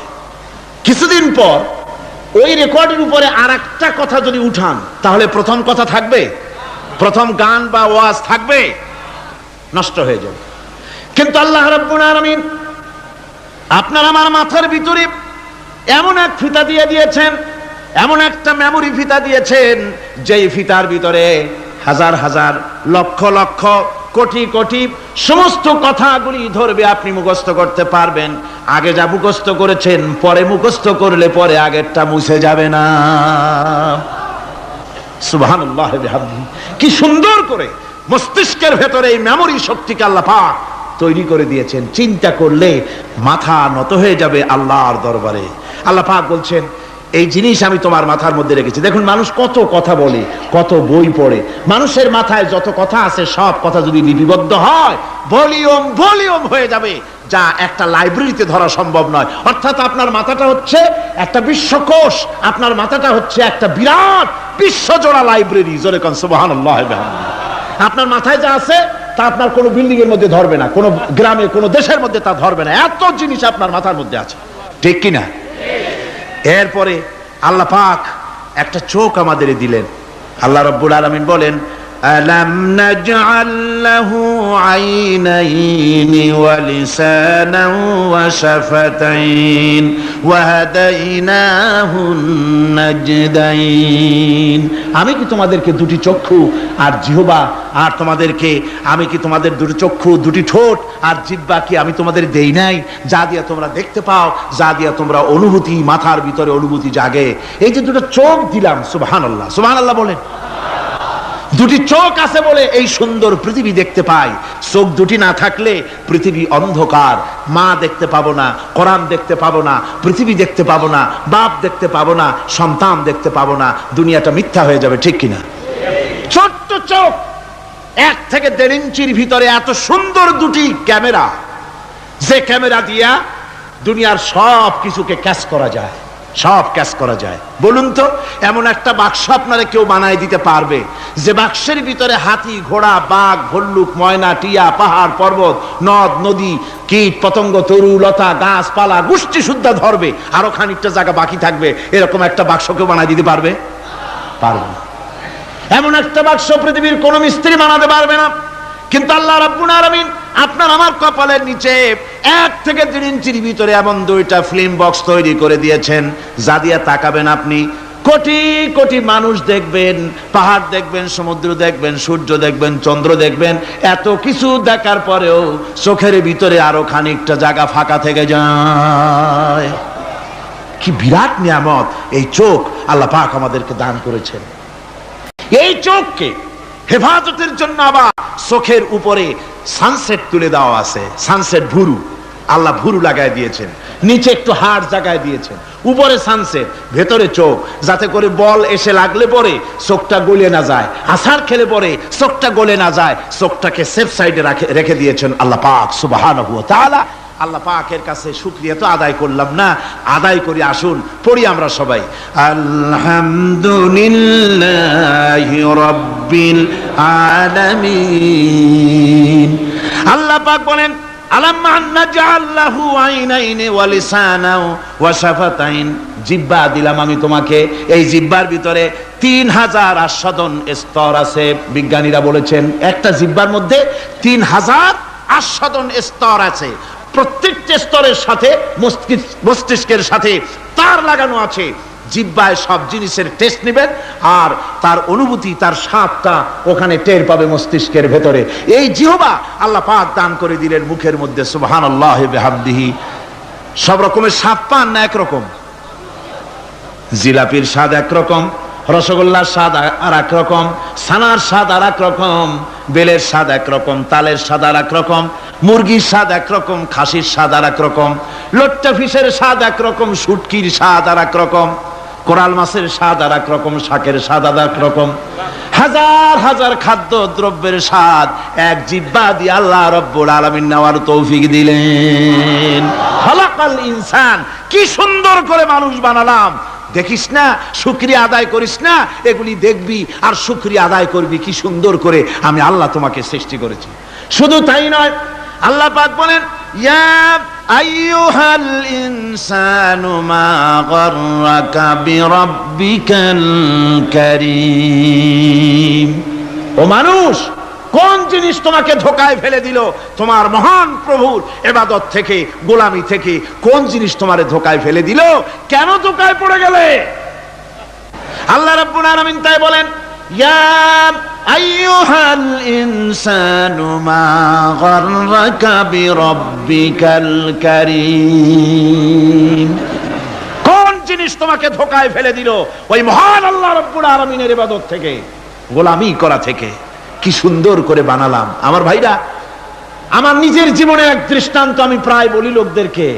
ছোটবেলায় মাদ্রাসা থেকে বাড়ি ফিরতেছি, তখন গয়নার নৌকা, লঞ্চ নাই, নৌকা। সেই নৌকা বিরাট লম্বা নৌকা, 4-5 জনে দাঁড় বায়, বড় বড় লম্বা লম্বা দাঁড়, ছিপ নৌকা, খুব লম্বা নৌকা। এই নৌকাগুলি প্যাসেঞ্জার বহন করে। স্টেশন আসতে পরে ঢোল পিঠায়, মানুষ এসে ওঠে। রাতের বেলায় চলতে হয়, রাতেই এগুলো চলতো বেশি, আজকাল এগুলি আর নাই। সেই নৌকার মাঝখানে থাকতো বাঁশ পোতা, 2 দিকে মানুষ শোবে, নৌকার 2 দিকে মাথা দিয়ে, একদিকে পা দিয়ে শোবে। ছাত্র জীবন, শুয়ে আছি এরকম করে, কিন্তু পা লম্বা করা যায় না। পা লম্বা করলে আর একজনের বুকের উপরে গিয়ে ওঠে। এভাবে করে পা কতক্ষণ গোটো করে রাখা যায়? কিছুক্ষণ পর মনের মধ্যে চিন্তা জাগলো যে আল্লাহ, হাঁটুতে তো ব্যথা করতেছে, এই হাঁটুগুলি যদি নাট বল্টুর মতো মোড়ায় মোড়ায় খোলার সিস্টেম করে দিতে, তাহলে তো এখন কষ্ট হতো না। ঠ্যাংডারে মোড়াইয়া খুলিয়া তারপরে ব্যাগের মধ্যে ভরিয়া বালিশের কাজে হতো, ঠ্যাংও ব্যথা করতো না। ছাত্র হলে যত চিন্তা মাথার মধ্যে আসে, এইসব চিন্তা, কেনুর মধ্যে একটা মুড়ি প্যাঁচ হইলে ভালো হইতো, এইসব চিন্তা করতেছে। চিন্তা করে করে এক ফাঁকে ঘুম এসে গেল। সকালবেলায় নৌকা যখন ফিরেছে স্টেশনে, ঘুম ভেঙে গেল যাত্রীদের চিৎকারে। একজন বলছে আমার মানি ব্যাগ চুরি হয়েছে, আর একজন বললো আমার হ্যান্ড ব্যাগ গেছে, আর একজন বলছে আমার ব্রিফ কেস গেছে, চোরে নিয়ে গেছে। ওরা তো যার যার হারানো জিনিস নিয়ে ব্যস্ত। আমি তখন তো অবাক করতেছি যে আল্লাহ, আমার বুদ্ধিমতো যে বুদ্ধি রাত্রে করলাম, এই বুদ্ধিমতো যদি মানুষের হাতে এবং কেনুতে থাকতো নাট বল্টুর মতো করে মুড়ি পেঁয়াজ দেওয়া, আর ওইগুলি যদি থাকতো ব্রিফকেসের মধ্যে, হ্যান্ডব্যাগের মধ্যে, তাহলে তো সকালবেলায় শুনতাম কেউ বলতো যে আল্লাহ আমার তো ঠ্যাং চুরি হয়ে গেছে, কেউ বলতো আমার তো হাত চুরি হয়ে গেছে। আল্লাহ আল্লাহ আল্লাহ আল্লাহ, আল্লাহু আকবার। আল্লাহ সুবহানাহু ওয়া তাআলা কি সুন্দর করে তৈরি করেছেন। এত হাল তারা মিন ফুতুর, আমার সৃষ্টি নৈপুণ্যতার ভেতরে কোনো ভুল দেখতে পাও? কোনো ভুল পাবে না। আমার সৃষ্টি নৈপুণ্যতার ভেতরে কোনো ভুল নাই। সুবহানাল্লাহি বিহামদিহি, সুবহানাল্লাহি বিহামদিহি। এত সুন্দর করে আল্লাহ সুবহানাহু ওয়া তাআলা মানুষ সৃষ্টি করলেন। খলাকাল ইনসান আল্লামাহুল বায়ান। তিনি মানুষকে কথা বলা শিখিয়েছেন, তিনি মানুষকে সৃষ্টি করেছেন এত সুন্দর করে, চামড়া দিয়ে, সুন্দর করে চোখ দিয়ে, চুল দিয়ে, মুখ দিয়ে, কি সুন্দর করে বানিয়েছেন। সুবহানাল্লাহ। দেখুন, পায়ের তালুর চামড়া একরকম, তলার চামড়া আর এক রকম, বুকের চামড়া একরকম, পিঠের চামড়া আর এক রকম, ঠিক কিনা কন? পায়ের উপরের যে চামড়া, ওই চামড়াটা যদি পায়ের তলায় হতো, 2 দিনও হাঁটা যেত না। প্রতি সপ্তাহে 3 বার করে হাফসুল করা লাগতো, কন ঠিক কিনা? আল্লাহ সুবহানাহু ওয়া তাআলা যেখানে যেটা দরকার তাই দিয়েছেন। আর ওরা বলে কি, কয় যে আল্লাহ নাই, দেয়ার ইজ নো গড। ছাগল কোথাকার। গ্যাগারিন বলেছেন, ইউরি গ্যাগারিন প্রথম মহাশূন্যচারী, মহাশূন্য পরিভ্রমণ করে এসে বললেন যে মহাশূন্যের লক্ষ লক্ষ মাইল পরিভ্রমণ করে এলাম। মহাশূন্যে হিন্দুরা যাকে ভগবান বলে, খ্রিস্টান যাকে গড বলে, মুসলমানেরা যারা আল্লাহ বলে, এই লক্ষ লক্ষ মাইলের কোন জায়গায় অস্তিত্ব দেখলাম না। কিসের আল্লাহ, কিসের গড? নাউযুবিল্লাহি মিন যালিক। কত বড় ছাগল! তুমি দেখ আল্লাহ রে, তুমি তো নিজের শরীরই নিজে দেখো না। আমরা কি আমাদের নিজের শরীরটা দেখি? আয়নার সাহায্য ছাড়া ঘাটটা কেমন, হিপটা কেমন, ব্যাকটা কেমন, পেছনের উরুটা দেখতে কেমন, আজ পর্যন্ত আয়নার সাহায্য ছাড়া দেখতে পারি নাই। নিজের শরীরটাই দেখতে পারি নাই, আর এই শরীরের স্রষ্টাকে দেখতে চাই। সাহস তো কম না পাগলের। আল্লাহ সুবহানাহু ওয়া তাআলা তিনি মানুষকে সৃষ্টি করেছেন, কত সুন্দর করে তিনি বানিয়েছেন। একবার লক্ষ্য করে দেখো, শুকরিয়া আসবে আল্লাহর দরবারে, মাথা নত হয়ে আসবে। কি সুন্দর করে আল্লাহ পাক বানিয়েছেন। মানুষের শরীরে কিডনি লাগবে 2টি, কিডনি লাগবে 1টা। কিডনি কি? কিডনি হচ্ছে আপনার পেশাবকে ছেঁকে বের করে দেয়। একটা দারুণ জিনিস আপনার শরীরের জন্য। কিডনি যদি ইনঅ্যাক্টিভ হয়ে যায়, হাত পায়ে পানি এসে হাত পা ফুলে আপনি মৃত্যুর দিকে এগোতে থাকবেন। এই কিডনি, এই ছাকনি মাত্র একটা হলে চলে, কিন্তু আল্লাহ পাক ছাকনি এই কিডনি দিয়েছেন দুটো। কটা দিলেন? দুটো। একটা যদি কখনো ডিসঅর্ডার হয়ে যায়, আর একটা দিয়ে যেন আমার বান্দা কাজ চালায় নিতে পারে। সুবহানাল্লাহ বিহামদিহি, সুবহানাল্লাহ। চোখ তো একটা হলেও হয়, কিন্তু আল্লাহ চোখ দিলেন দুটো। কটা দিয়েছেন? দুটো চোখ দিয়েছেন, দুটো কান দিয়েছেন।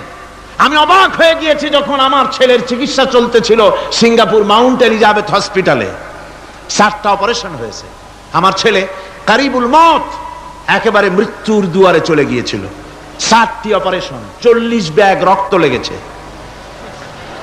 2.5 ফিট তার ইন্টেস্টাইন কেটে ফেলেছে, 2.5 ফিট খাদ্যনালী কেটে ফেলে দিয়েছে। আমি ডাক্তারকে জিজ্ঞেস করলাম, সার্জনকে, 2.5 ফিট তার খাদ্যনালী তুমি কেটে ফেললে, তা আমার এই ছেলে খেয়ে হজম করবে কি করে? তার খাওয়াটাও প্রবলেম হবে না? ডাক্তার আমাকে যা বলল, শোনা মাত্র আমার চোখে পানি এসে গেল। ডাক্তার বলল, তুমি জানো না, আমি তো মাত্র 2.5 ফিট কেটেছি।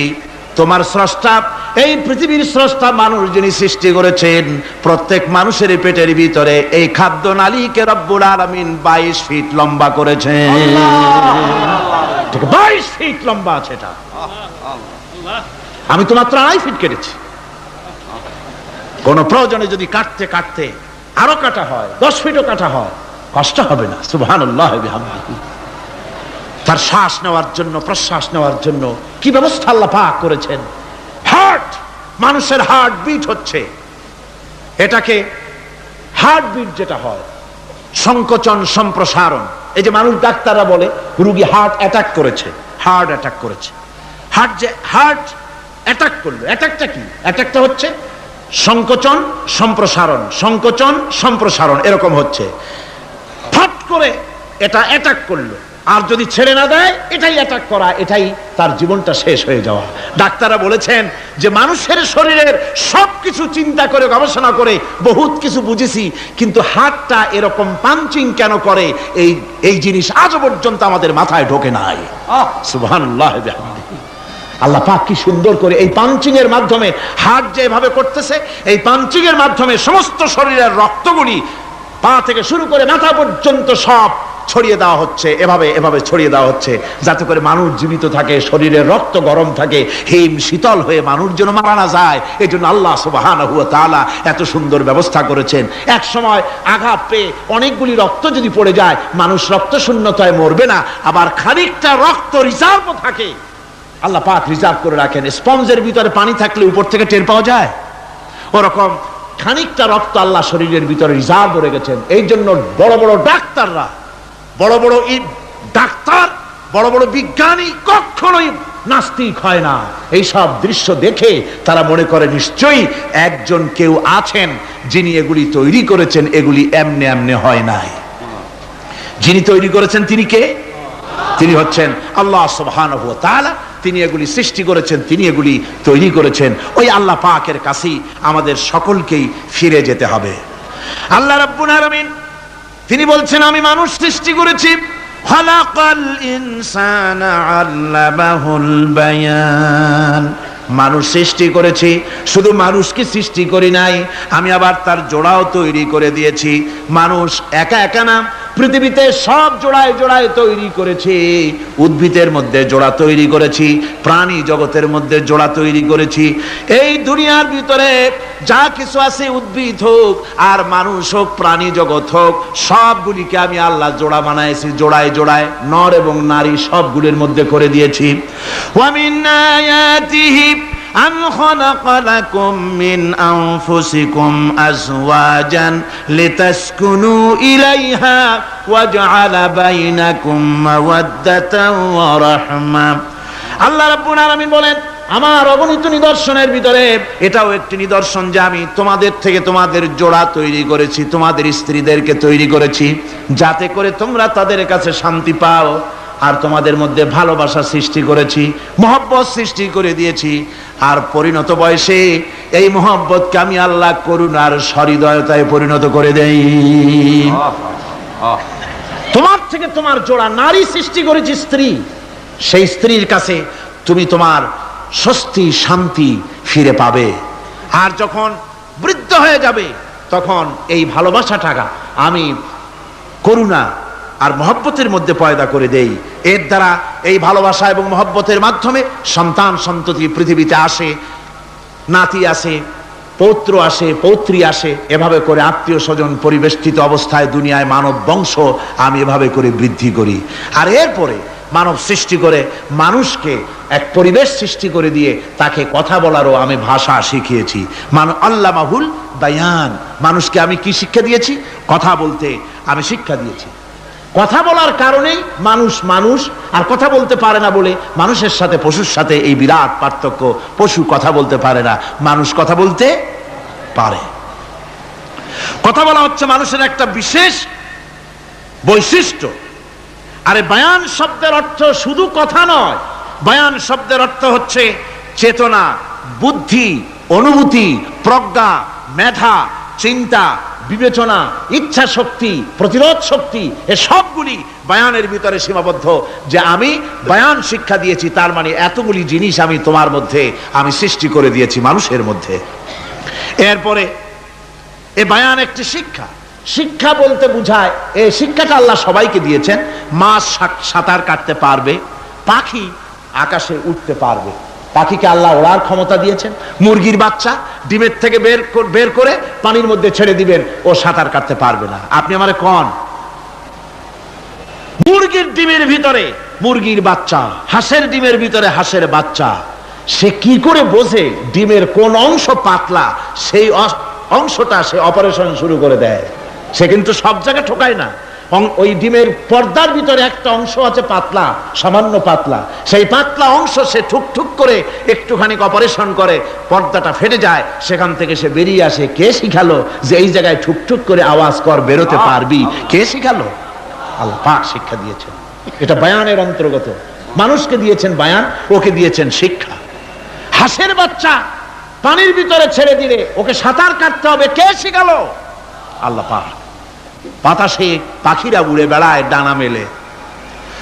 আওয়ালাম ইয়ারাউ ইলা তায়রি সাফাতিন ওয়া ইয়াকবিদনা মা ইউমসিকুহুন্না ইল্লার রহমান। দেখে নাকি তারা পাখিটি কেমন মেলি দুটি লঘু ডানা উড়িয়া বেড়ায়, শূন্যের পরে নাহি তার কোনো মানা। আবার সে ডানা গুটাইয়া চলে কিন্তু পড়ে না তবু, বলকে বাতারে শূন্যে রাখিছে ভিন্ন সে এক প্রভু। প্লেনের মতো, এরোপ্লেনের মতো, দেখছেন না পাখিগুলি এরকম এরকম করে ওড়ে। আবার কখনো উঠতে গিয়ে আর ডানা দোলায় না, দুটো ডানা শরীরের সাথে মিশাইয়া একেবারে রকেটের মতো উড়ে চলে যায়, কিন্তু পড়ে যায় না। কে তাকে শূন্যের উপরে রেখেছে? জোরে কন, কে রেখেছে? এই ট্রেনিং আল্লাহ পাক তাকে দিয়েছেন। আল্লাহ পাক তাকে এই শিক্ষা দিয়েছেন। এই শিক্ষা, পানিতে সাঁতার কাটবে মাছ, বায়ুতে ভেসে বেড়াবে পাখি, তারপরে মানুষের চোখের পলক পড়বে, পাকস্থলী হজম করবে, এসব শিক্ষা আল্লাহই দিয়েছেন। প্রত্যেকটা জিনিসকে সৃষ্টি করেছেন, আর তার কাজটাও কিভাবে হবে তাও আল্লাহ পাক শিখিয়ে দিয়েছেন। এই জন্য শুধুমাত্র এই শিক্ষাটুকুনি নয়, মূল শিক্ষা হচ্ছে আল্লামাহুল বায়ান। এর আসল অর্থ হলো মানুষের জ্ঞানের পূর্ণতার জন্য আল্লাহ পাক বায়ান দিয়েছেন। সে বায়ান হচ্ছে কোরআনে কারীম। সে বায়ান কি? কোরআন। এই কোরআন হচ্ছে মানুষের জ্ঞানের পূর্ণতা। কোরআন দিয়েই মানুষের জ্ঞান পরিপূর্ণ হয়। ওমা উতীতুম মিনাল ইলমি ইল্লা কালিলা, তোমাদেরকে খুব সামান্যতম জ্ঞান দেওয়া হয়েছে। আসল জ্ঞানের মালিক কে? আল্লাহ সুবহানাহু ওয়া তাআলা। আল্লাহ রাব্বুল আলামিন বলেন, আশ-শামসু ওয়াল কমারু বিহুসবান ওয়ান নাজমু ওয়াশ-শাজারু ইয়াসজুদান। সূর্য এবং চন্দ্র একটা বিরাট একটা হিসাবের অনুসরণে বাধ্য। সূর্য আর চন্দ্র একটা হিসাবের অনুসরণে বাধ্য, এর ব্যতিক্রম হওয়ার কোনো উপায় নাই। সূর্য এবং চন্দ্র তার আপন আপন কক্ষপথে ঘুরবে, ইচ্ছে মাফিক সূর্য চন্দ্র ঘুরতে পারবে না। 12টার সময় সূর্য এসে বলতে পারবে না, বেটা রাত ছট, আমি এখন উদিত হব, পারবে? পারবে না। দিনের দুপুরের সময় রাত এসে মাথা চাড়া দিয়ে জাগাতে পারবে না, দিন সরে যা, আমি এখন সবটাকে রাত বানায় দেব, পারবে না। চন্দ্র এবং সূর্য একটা নির্ধারিত একটা হিসাবের অনুসরণে তারা রয়েছে, আর এই হিসাবের নিয়ম, কঠোর হিসাবের নিয়মতান্ত্রিকতার ভেতরে থাকার কারণেই মানুষের জন্য চন্দ্র, মাস, বছর ইত্যাদি গণনা মানুষের জন্য আল্লাহ সহজ করে দিয়েছেন। আল্লাহ পাকের নবীর কাছে জিজ্ঞাসা করা হচ্ছে, ওয়ায়াসআলুনাকা আনিল আহিল্লাম, ও নবী আপনাকে প্রশ্ন করা হয় চাঁদ সম্পর্কে। কাফেররা প্রশ্ন করেছে চাঁদের ক্রমবর্ধমান ক্রমহ্রাস কেন, চাঁদ বাড়ে কেন, কমে কেন, আপনারে জিজ্ঞাসা করা হয়, আপনি জবাবে বলুন কুল হিয়া মাওয়াকিতু লিন্নাস, বলুন এ চাঁদ হচ্ছে মাস, দিন, বছর গণনা করার জন্য, গোটা পৃথিবীবাসীর জন্য আমি একটা স্থায়ী ক্যালেন্ডার আকাশে ঝুলায় রাখছি। জোরে কোন সুবহানাল্লাহ। বিনা পয়সার ক্যালেন্ডার কে ঝুলায় রাখছেন? আল্লাহ সুবহানাহু ওয়া তাআলা, তিনি ঝুলিয়ে রেখেছেন এই ক্যালেন্ডারকে। আর এই চন্দ্র সূর্য নিজের ইচ্ছা মাফিক চলতে পারে না। আল্লাহ পাক কোরআনে কারিমে বলেছেন, আফা গায়রা দীনিল্লাহি ইয়াবগুন ওয়া লাহু আসলামা মান ফিস সামাওয়াতি ওয়াল আরদি তাওআন ওয়া কারহা, তোমরা কি আমার দেওয়া জীবন ব্যবস্থা ছেড়ে দিয়ে মানুষের তৈরি করা, অন্যের তৈরি করা মতবাদ গ্রহণ করতে চাও? ওয়ালাহু আসলামা মান ফিস সামাওয়াতি ওয়াল আরদ, অথচ আকাশে যা কিছু আছে, জমিনে যা কিছু আছে, সব আমার কি করছে? আমার হুকুম মেনে, আমার আনুগত্য করে তারা চলছে, আনুগত্যের সামনে মস্তক অবনত করে দিয়েছে। তাই তো আমরা দেখতে পাই তাল গাছে কোনোদিন বেল হয় না, হয়? চট্টগ্রামে হয় বোধহয়। তাল গাছে বেল হয়, নারকেল গাছে আম হয়, নিম গাছে লিচু হয়? হয় না। আল্লাহর সুন্নতের ভিতরে কোনো পরিবর্তন পাওয়া যাবে না। দেখুন বঙ্গোপসাগরের পানি মিষ্টি না নোনা? সবাই বলুন মিষ্টি না নোনা? বঙ্গোপসাগরের নোনা পানি জোয়ারের টানে এই বঙ্গোপসাগরের নোনা পানিগুলি পদ্মা মেঘনা যমুনার ভিতরে প্রবেশ করে মিষ্টি পানির ভিতরে, আবার ভাটির টানে পদ্মা মেঘনা যমুনার পানিগুলি, মিষ্টি পানিগুলি নোনা পানির মধ্যে গিয়া ঢোকে। মাঝখানে কোনো পার্টিশন নাই, নোনা পানি মিষ্টি পানির এলাকাকে নোনা বানাতে পারে না, আবার মিষ্টি পানিগুলি গিয়া নোনা পানিগুলিরে মিষ্টি বানাইতে পারে না। কার হুকুম পালন করে? কার হুকুম? النجم والشجر يسجدان والسماء رفعها ووضع الميزان, তারকা বৃক্ষরাজি সব সেজদায় রত। তারাই সেজদা দেয় কারে? কারে সেজদা দেয়? চাঁদ সেজদা করে কাকে? সূর্য করে কাকে? গাছপালা করে কারে? আল্লাহ পাককে সেজদা করে সবাই। সমস্ত সৃষ্টি জগতের কাজ হলো তিনটা। সৃষ্টি জগতের কাজ কয়টা? তিনটি কাজ। একটা কাজ হচ্ছে সৃষ্টি জগৎ মহান আল্লাহর উদ্দেশ্যে সিজদা করবে, তার হামদ করবে, তার তাসবিহ করবে। তিনটা কাজ, সিজদা করবে, হামদ করবে, তাসবিহ করবে। এই তিনটা কাজ হচ্ছে সৃষ্টি জগতের। গোটা পৃথিবীর সবকিছু আল্লাহ পাককে সিজদা করছে।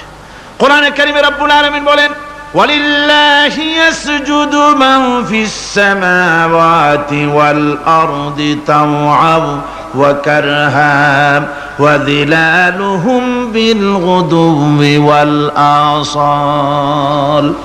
আল্লাহ পাক বলেন, আকাশে যা কিছু আছে, জমিনে যা কিছু আছে, সব কিছু আমার সেজদা করে। এমনকি গাছগুলি, গাছও আমার সেজদা করে। গাছগুলি সকাল বেলায় গাছের ছায়া সকাল বেলায়, আর বিকাল বেলায় নিজের ছায়া লম্বা করে দিয়ে আমার সামনে সেজদায় পতিত হয়ে যায়। গাছগুলি আমাকে সেজদা করে, তারকা সমূহ, চন্দ্র সূর্য সব আমাকে সেজদা করে। ওয়ালিল্লাহি ইয়াসজুদু মা ফিস সামাওয়াতি ওয়া মা ফিল আরদ মিন দাব্বাতিন ওয়াল মালাইকাতু ওয়া হুম লা ইস্তাকবিরুন। আকাশ এবং জমিনে যা কিছু আছে আমার সিজদা করে। আমার সিজদা থেকে কেউ অহংকার করে না, অহমিকতা করে না। আমার সিজদা থেকে কেউ ফিরে যায় না, সবাই আমাকে সিজদা করে। সুতরাং ও মানুষ, আমার দরবারে সিজদায় মাথা নত করে দাও। সবগুলি আমার সামনে সিজদা করতেছে। আলাম তারা আন্নাল্লাহা ইয়াসজুদু লাহু মান ফিস সামাওয়াতি ওয়া মান ফিল আরদ والشمس والقمر والنجوم والجبال والشجر والدواب وكثير من الناس আল্লাহ পাক বলছেন আকাশ এবং জমিনে যা আছে সব আমাকে সেজদা করছে, চাঁদে, সূর্যতে, গাছপালায়, পাহাড় পর্বতে, সবকিছু, সমস্ত প্রাণী জগৎ পর্যন্ত, চতুষ্পদ জন্তুগুলি পর্যন্ত আমি আল্লাহকে সেজদা করে। সুবহানাল্লাহ। আমার বন্ধুগণ, এরপরে সর্বশেষ আমি শেষ করে এনেছি আর মাত্র দুটি আয়াত আপনাদের সামনে বলে আমরা যাব আকর্ষণীয় মুনাজাতের দিকে ইনশাআল্লাহ। সবাই বলেন ইনশাআল্লাহ। আল্লাহ রাব্বুল আলামিন এবার বলেন ওয়াল আরদা ওয়াদাহা লিল আনাম ফিহা ফাকিহাতু ওয়ান নাখলু যাতুল আকমাম। আল্লাহ পাক বলছেন পৃথিবীকে তিনি সমস্ত সৃষ্টির জন্য এই পৃথিবী বানিয়েছেন। আনাম, আনাম শব্দের অর্থ হচ্ছে জীব, জানদার।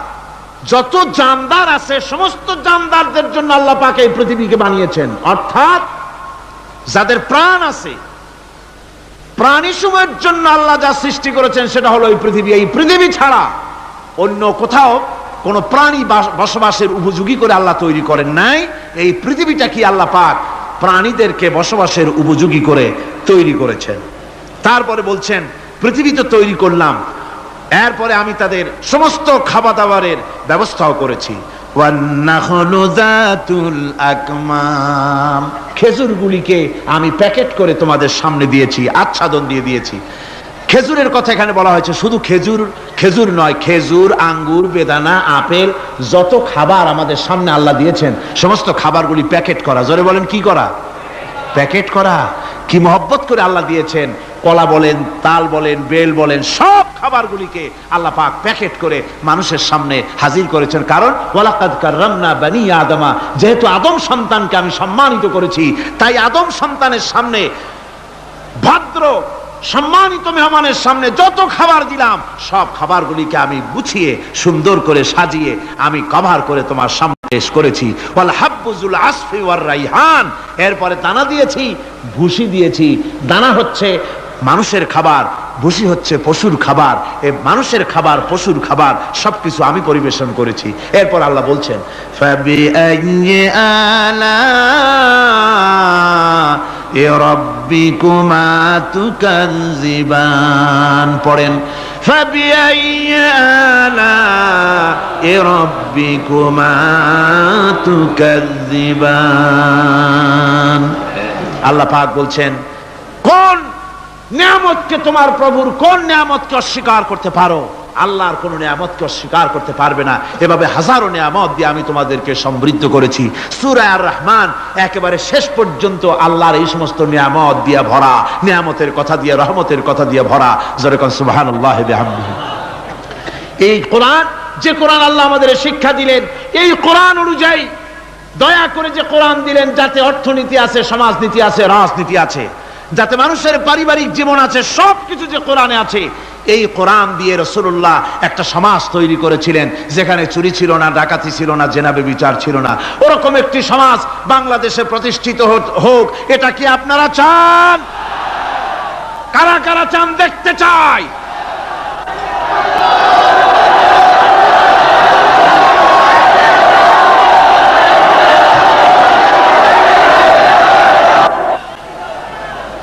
আলহামদুলিল্লাহ। সবাই কোন আলহামদুলিল্লাহ। আদব রক্ষা করুন, আদব রক্ষা করুন। তাড়াতাড়ি বসুন, তাড়াতাড়ি। আলহামদুলিল্লাহ। আমি বুঝছি ওই এক বুড়ি আছাড় খেয়ে পড়ে গেছিল, বলল যে পড়লাম যখন তুমি একটু পান খাইয়ে নি, মানে স্লোগানের সুযোগ যখন পাইলাম একটু দাঁড়ায় কোমরটা সোজা করে নি। মন্দ না, ভালোই করেছেন। তবে এখন মোনাজাত হতে যাচ্ছে। কি হতে যাচ্ছে? 5 দিনের তাফসীরুল কোরআন মাহফিলের মোনাজাত। খবরদার মাহরুম হবেন না কেউ। আশাটাই ব্যর্থ হয়ে যাবে। আদ-দুআউ মাখুল ইবাদা। ইবাদতের মগজ কি? জোরে কোন কি? এরপর আর কাউকে হাঁটতে দিবেন না। সব যার যার জায়গায় বসে পড়ুন, যার যার জায়গায় বসে পড়ুন, মুনাজাতে শরীক হওয়ার জন্য প্রস্তুতি গ্রহণ করুন। আল্লাহ সুবহানাহু ওয়া তাআলা তিনি আমাদের জন্য কোরআন দান করেছেন। এই কোরআনই সমাজ গঠনের জন্য আমাদেরকে ঐক্যবদ্ধ হতে হবে। কোরআনের সমাজ গঠন করতে চান? রাসূল করিম সাল্লাল্লাহু আলাইহি সাল্লাম এই কোরআন দিয়ে সমাজ গঠন করেছিলেন। সেই সমাজে চুরি ছিল না, ডাকাতি ছিল না, জেনা ছিল না, ব্যভিচার ছিল না। সেই সমাজ প্রতিষ্ঠা করতে গিয়ে রাসূলুল্লাহকে রক্ত দিতে হয়েছিল, জীবন দিতে হয়েছিল সাহাবায়ে কেরামদেরকে। আমাদেরকেও প্রয়োজন হলে রক্ত দিতে হবে। পারবেন? পারবেন? আজকে সারা পৃথিবী জুড়ে মুসলমানদের বিরুদ্ধে চূড়ান্ত আযাব এসেছে, চূড়ান্ত গজব এসেছে, চূড়ান্ত মার এসেছে। এই মারের মধ্য থেকে আমাদেরকে বাঁচতে হবে, আমাদেরকে প্রস্তুতি নিতে হবে।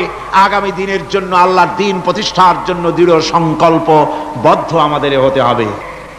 যেসব নারী, বৃদ্ধা, শিশু চিৎকার বেড়ে আমার কাছে বলতেছে, রব্বুল আলামিন মেহেরবানি করে এই জালিম জনপদ থেকে আমাদের বাঁচাও, তোমার পক্ষ থেকে আমাদের জন্য সাহায্যকারী পাঠাও। এই বলে যখন বসনিয়ার মুসলমানেরা কান্দে, যাদের টাকা আছে, পয়সা আছে, ওদের সাহায্য করতে যারা এগিয়ে এলো না, কিয়ামতের দিন আল্লাহর দরবারে অবশ্যই আসামি হওয়া লাগবে, কোনো সন্দেহ নাই। আজ আরাকান আমাদের বাড়ির কাছে, বার্মা, সেখান থেকে আমার কাছে লেখা হয়েছে। তারা লিখছে, সামরিক জান্তার সম্মিলিত সামরিক বাহিনী নতুন ভাবে চরম নির্যাতন শুরু করেছে। এবারের নির্যাতনের প্রধান টার্গেট হচ্ছে আলেম সমাজ। এ বাহিনী দীর্ঘদিন ধরে মুসলিম নারীদের জন্য শরীয়তের দৃষ্টিতে পর্দা আবশ্যক নয় মর্মে আলেমদের কাছ থেকে ফতোয়া আদায়ের জন্য চেষ্টা করে। ব্যর্থ হয়ে বর্তমানে আলেমদেরকে পাইকারি হারে গ্রেফতার করে ব্যারাকে নিয়ে গিয়ে অমানুষিক নির্যাতন চালাচ্ছে, আলেমদের পুড়িয়ে দাড়ি মুন্ডিয়ে দিচ্ছে। আরাকানের গ্রান্ড মুফতি মাওলানা নুরুল হক সাহেবকে অনেক নির্যাতনের পর উপরোক্ত ফতোয়া আদায় করতে না পেরে নির্মম ভাবে তাকে হত্যা করেছে। প্রতি মুসলিম পাড়া থেকে 20-30 জন করে মুসলিম যুবতী সামরিক বাহিনীর ব্যারাকে সরবরাহ করার জন্য নির্দেশ দেওয়া হয়েছে। অনেক যুবতীদের ইতিমধ্যে ব্যারাকে নিয়ে গিয়ে সামরিক নির্যাতন চালিয়ে তাদেরকে হত্যা করা হয়েছে। আরাকান থেকে এই চিঠি আমাদের কাছে এসেছে। কাশ্মীরের উপরে ভারত যে অত্যাচার করতেছে, কাশ্মীরের ব্যাপারে আমরা আগের থেকে আমাদের মত ব্যক্ত করে এসেছি। আমরা কাশ্মীরি জনগণের সপক্ষে। কাশ্মীরি মুসলমানেরা বছরের পর বছর ধরে আত্মনিয়ন্ত্রণাধিকারের প্রশ্নে তারা এক পায়ে দাঁড়িয়ে আছে। তাদেরকে রেফারেন্ডাম দেওয়া হোক, কাশ্মীরিরাই তাদের ভাগ্য নিজেরাই নিয়ন্ত্রিত করুক, এটাই ছিল জাতিসংঘের কথা, এটাই ছিল বিশ্ব বিবেকের কথা। কিন্তু ভারতের জালিম সরকার, মুশরিক সরকার, কাফের সরকার ভারত কাশ্মীরের মুসলমানদেরকে নির্বিবাদে হত্যা করছে। আমি আশ্চর্য হয়ে যাই যখন দেখি বাংলাদেশের কোন কোন পত্রিকায় কাশ্মীরি জনগণকে লেখে বিচ্ছিন্নতাবাদী। এরা নির্লজ্জভাবে ভারতের পা চেটে নিজেদের জীবিকা নির্বাহ করে। আমি আজ আপনাদের খেদমতে আরজ করতে চাই, পৃথিবীর নির্যাতিত মুসলমানদের পাশে আমরা আমাদের জীবন নিয়ে পাহারা দেব। আমাদের আর কিছু না থাকতে পারে, আমাদের ঈমানের মজবুতি আছে। ঈমানের মজবুতি আছে না? আপনারা মনে রাখবেন, ভারত তার অপসংস্কৃতি আমাদের মধ্যে ঢুকাচ্ছে। বাংলাদেশের মধ্যে মঙ্গল প্রদীপ দিয়ে অনুষ্ঠান শুরু হয়ে গিয়েছে, মঙ্গল প্রদীপ দিয়ে অনুষ্ঠান শুরু করা হচ্ছে। তারপরে নববর্ষ উদযাপনের জন্য হিন্দুয়ানি কায়দায় উদযাপন করা হচ্ছে। সাব গেমস শুরু করা হলো, কোরআনে কারীম তেলাওয়াত করা হলো না। সেখানে বর এবং বধূ বানানো হয়েছে, তাতে টোপর পরায়া হিন্দুয়ানি কায়দায় করানো হয়েছে। বাংলাদেশের কলেজ ইউনিভার্সিটির সামনে মূর্তি বসানো হতেছে। সুতরাং অপসংস্কৃতি দিয়ে ভারত বাংলাদেশের উপর তার আধিপত্য বিস্তার করতেছে। এ ব্যাপারে মুসলমানদের ঐক্য চাই।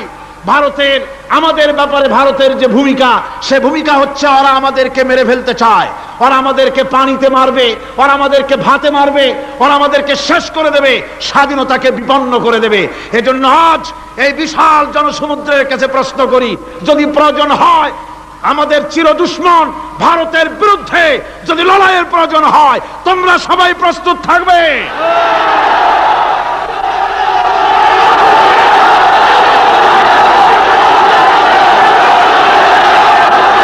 আরেকটি কাজ হচ্ছে ঐক্যবদ্ধ হওয়া। কি হওয়া? ঐক্যবদ্ধ হতে হবে আমাদেরকে। ওলামা, মাশায়েখ, পীর বুজুর্গ যারা আছে সকলকে ঐক্যবদ্ধ হতে হবে। কাদা ছড়াছড়ি বন্ধ করে দিতে হবে। কাদা ছড়াছড়ি করে কোনো লাভ নাই। কাদা ছড়াছড়ি বন্ধ করতে হবে। ঐক্যবদ্ধ হয়ে আলেম, ওলামা, বুজুর্গ সব যদি আমরা এক হয়ে যাই, আমরা দিন প্রতিষ্ঠা করতে পারবো। বাংলাদেশে ওই যে আপনি দেখেন কিছু লোক চিল্লায়, মনে করেন ওদের পত্রিকা আছে অনেক, দেওয়ালের লেখা আর পত্রিকার লেখা দেখে মনে করবেন না যে ওরা অনেক। পুকুরের মধ্যে বিরাট পুকুর, খুব লাফায় পানি, মনে করেছে যে অনেক মাছ বুঝি, পরে জাল ফেলে দেখে যে শুধুমাত্র 3টে পুঁটি মাছ। সারা শহরে ওদের পত্রিকা বেশি, দেওয়ালে তারা লেখে বেশি, তাই বলে মনে করবেন না যে ভারতপন্থী আর রুশপন্থীতে দেশ ভরে গেছে। না, তাওহীদি জনতার উত্তাল ঢেউ চলছে সারা বাংলাদেশে। আলহামদুলিল্লাহ, আল্লাহ রাব্বুল আলামিন আমাদের এসব কথা মেনে চলার তৌফিক দিন। জোরে বলেন আমিন। আর এসব কাজ করার জন্য আমি যুবকদেরকে ডাকবো। ইসলাম প্রতিষ্ঠার জন্য যুবকরা হলো সবচাইতে বেশি জরুরি। যুবক সবচাইতে বেশি জরুরি। কি? জোরে কোন কি? তাকায় দেখেন তো, মাহফিলে মাথা উঁচু করে না, আপনি যেখানে বসে আছেন আপনার ডান দিকে তাকান, বাম দিকে তাকান, কাদেরে দেখেন? কোন? সারা মাহফিলে কাদেরে দেখেন? ও যুবকেরা, কিয়ামতে তোমরাই যাবা বেশি বেহেশতে, তোমরাই যাবে। সুবহানাল্লাহ। বেহেশতে কারা যাবে? যুবকরা যাবে, তোমরা বেহেশতে যাবে। আমি আমার কলেজের ছাত্র, ইউনিভার্সিটির ছাত্র, সমস্ত ছাত্র যুবকদেরকে বলতে চাই, যুবকেরা শুনে নাও, তোমাদের নেতারা ঢাকা থেকে যখন তোমাদের কাছে আসে, যে পার্টি তুমি করো না কেন, তোমাকে টাকা দেয়, অস্ত্র দেয়, নারী দেয়, মদ দেয়, পরের মিটিং ভাঙতে বলে, মিছিল ভাঙতে বলে। তুমি আমাকে বলো, নিজের কাছে নিজে প্রশ্ন করো, তোমার নেতা কি কোনোদিন তোমাকে বলেছে বাবা আল্লাহর দরবারে উঠতে হবে, কিয়ামতে জবাব দিতে হবে, খবরদার 5 ওয়াক্ত নামাজ ঠিক মতো পড়ো, সকালবেলায় কোরআন শরীফ পড়ো, মা বাবার খিদমত করো, আর সত্য কথা বলো, মারামারি কোনোদিন করো না, এমন কথা কোন নেতা তোমাকে কোনোদিন বলেছে নাকি? বলে নাই। তোমার নেতারা তোমাকে লাঠির মতো ব্যবহার করে। আমাদের কথা দেওয়ালে লেখো, আমাদের জন্য এই করো সেই করো, এই সব করে বেড়ায়। আমি যুবকদের বলি, খবরদার আমার যুবক ভাইরা, ফিরে আসো ইসলামের দিকে। তোমাদের রক্তের উপর ইসলাম প্রতিষ্ঠিত হয়েছে, আবার ভবিষ্যতেও তোমাদের রক্ত দিয়েই, তোমাদের শক্তি দিয়েই দিন প্রতিষ্ঠিত হবে। শাহাদাতের মৌতের চাইতে আরামের মৌত আর পৃথিবীতে মোটেও নাই। সুবহানাল্লাহ ওয়া বিহামদিহি। আজকে আপনাদের সামনে 12 জন ছেলে ইসলাম গ্রহণ করবে। আজকে আপনাদের জন্য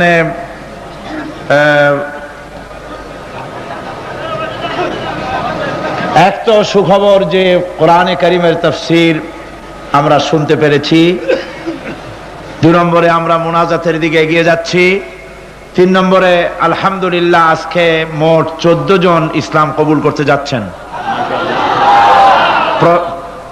এর আগে তৃতীয় দিন ইসলাম কবুল করেছিলেন 10 জন, 5 জন, এবং চতুর্থ দিন ইসলাম কবুল করেছেন একজন খ্রিস্টান মহিলা সহ 5 জন।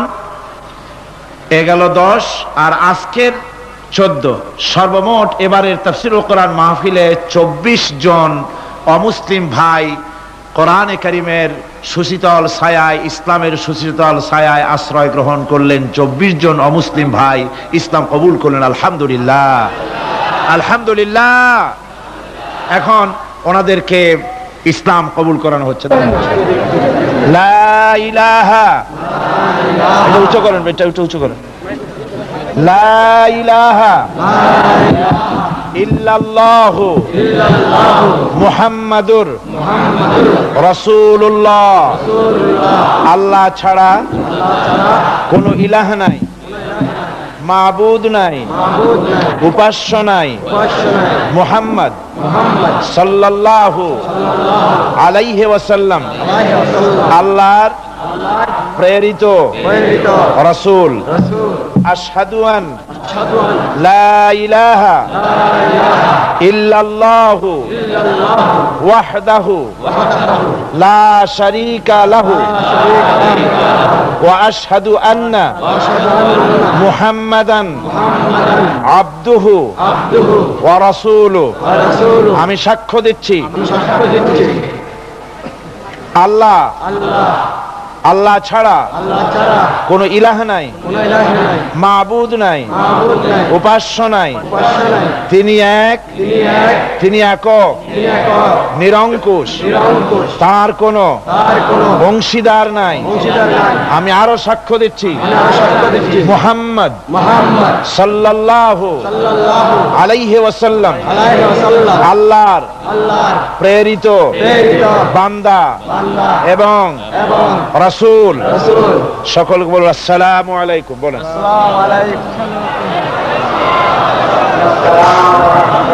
আমি এই বিশাল জনসমুদ্রের মধ্যে আজকের যারা ইসলাম কবুল করলেন তারা আমাদের মধ্যে সবচাইতে এখন বেগুনাহ, তাদের আমলনামায় কোনো গুনাহ নাই। কালেমা শরীফ পড়ার সাথে সাথে, কালেমায়ে তাওহীদ এবং শাহাদাত পড়ার সঙ্গে সঙ্গে তাদের পেছনের সমস্ত গুনাহ খাতাকে আল্লাহ রাব্বুল আলামিন মাফ করে দিয়েছেন। আমি এই বিশাল জনতার পক্ষ থেকে আমাদের এই নতুন মুসলমান যে কয়জন আমার সামনে আছেন আর মহিলারা যারা পেছনে আছেন তাদের জন্য আমাদের আন্তরিক মোবারকবাদ। সামনে যারা পুরুষ আছেন তাদেরকে আমি সকলের পক্ষ থেকে আলিঙ্গন করছি।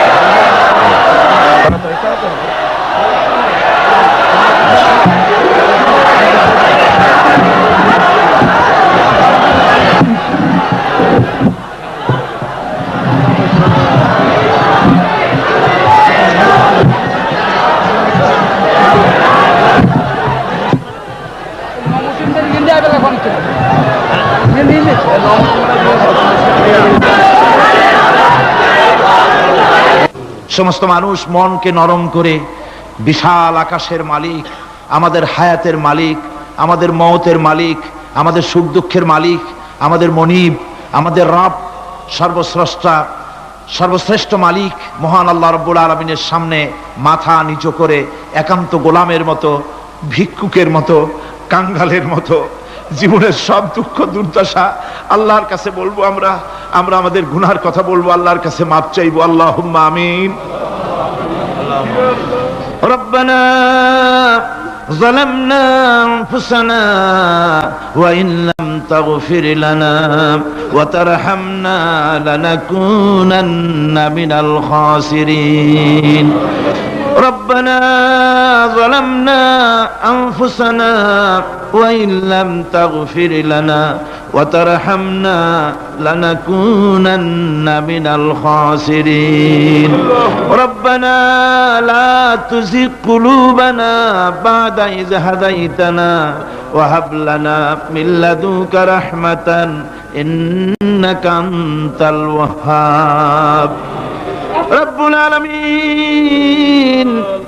লক্ষ লক্ষ মুসলমান নরনারী 5 দিন ব্যাপী কোরআনে কারিমের তাফসিরের মাহফিল শেষ করে আজকে আকাশের নিচে বসে কাঙ্গালের মতো, ভিক্ষুকের মতো গুনার বোঝা মাথায় নিয়া তোমার দরবারে ছোট ছোট 2খানা হাত তুলে ধরেছি। রব্বুল আলামিন, আমাদের গুনার দিকে নজর করো না, আমাদের গুনার দিকে তাকায়ও না।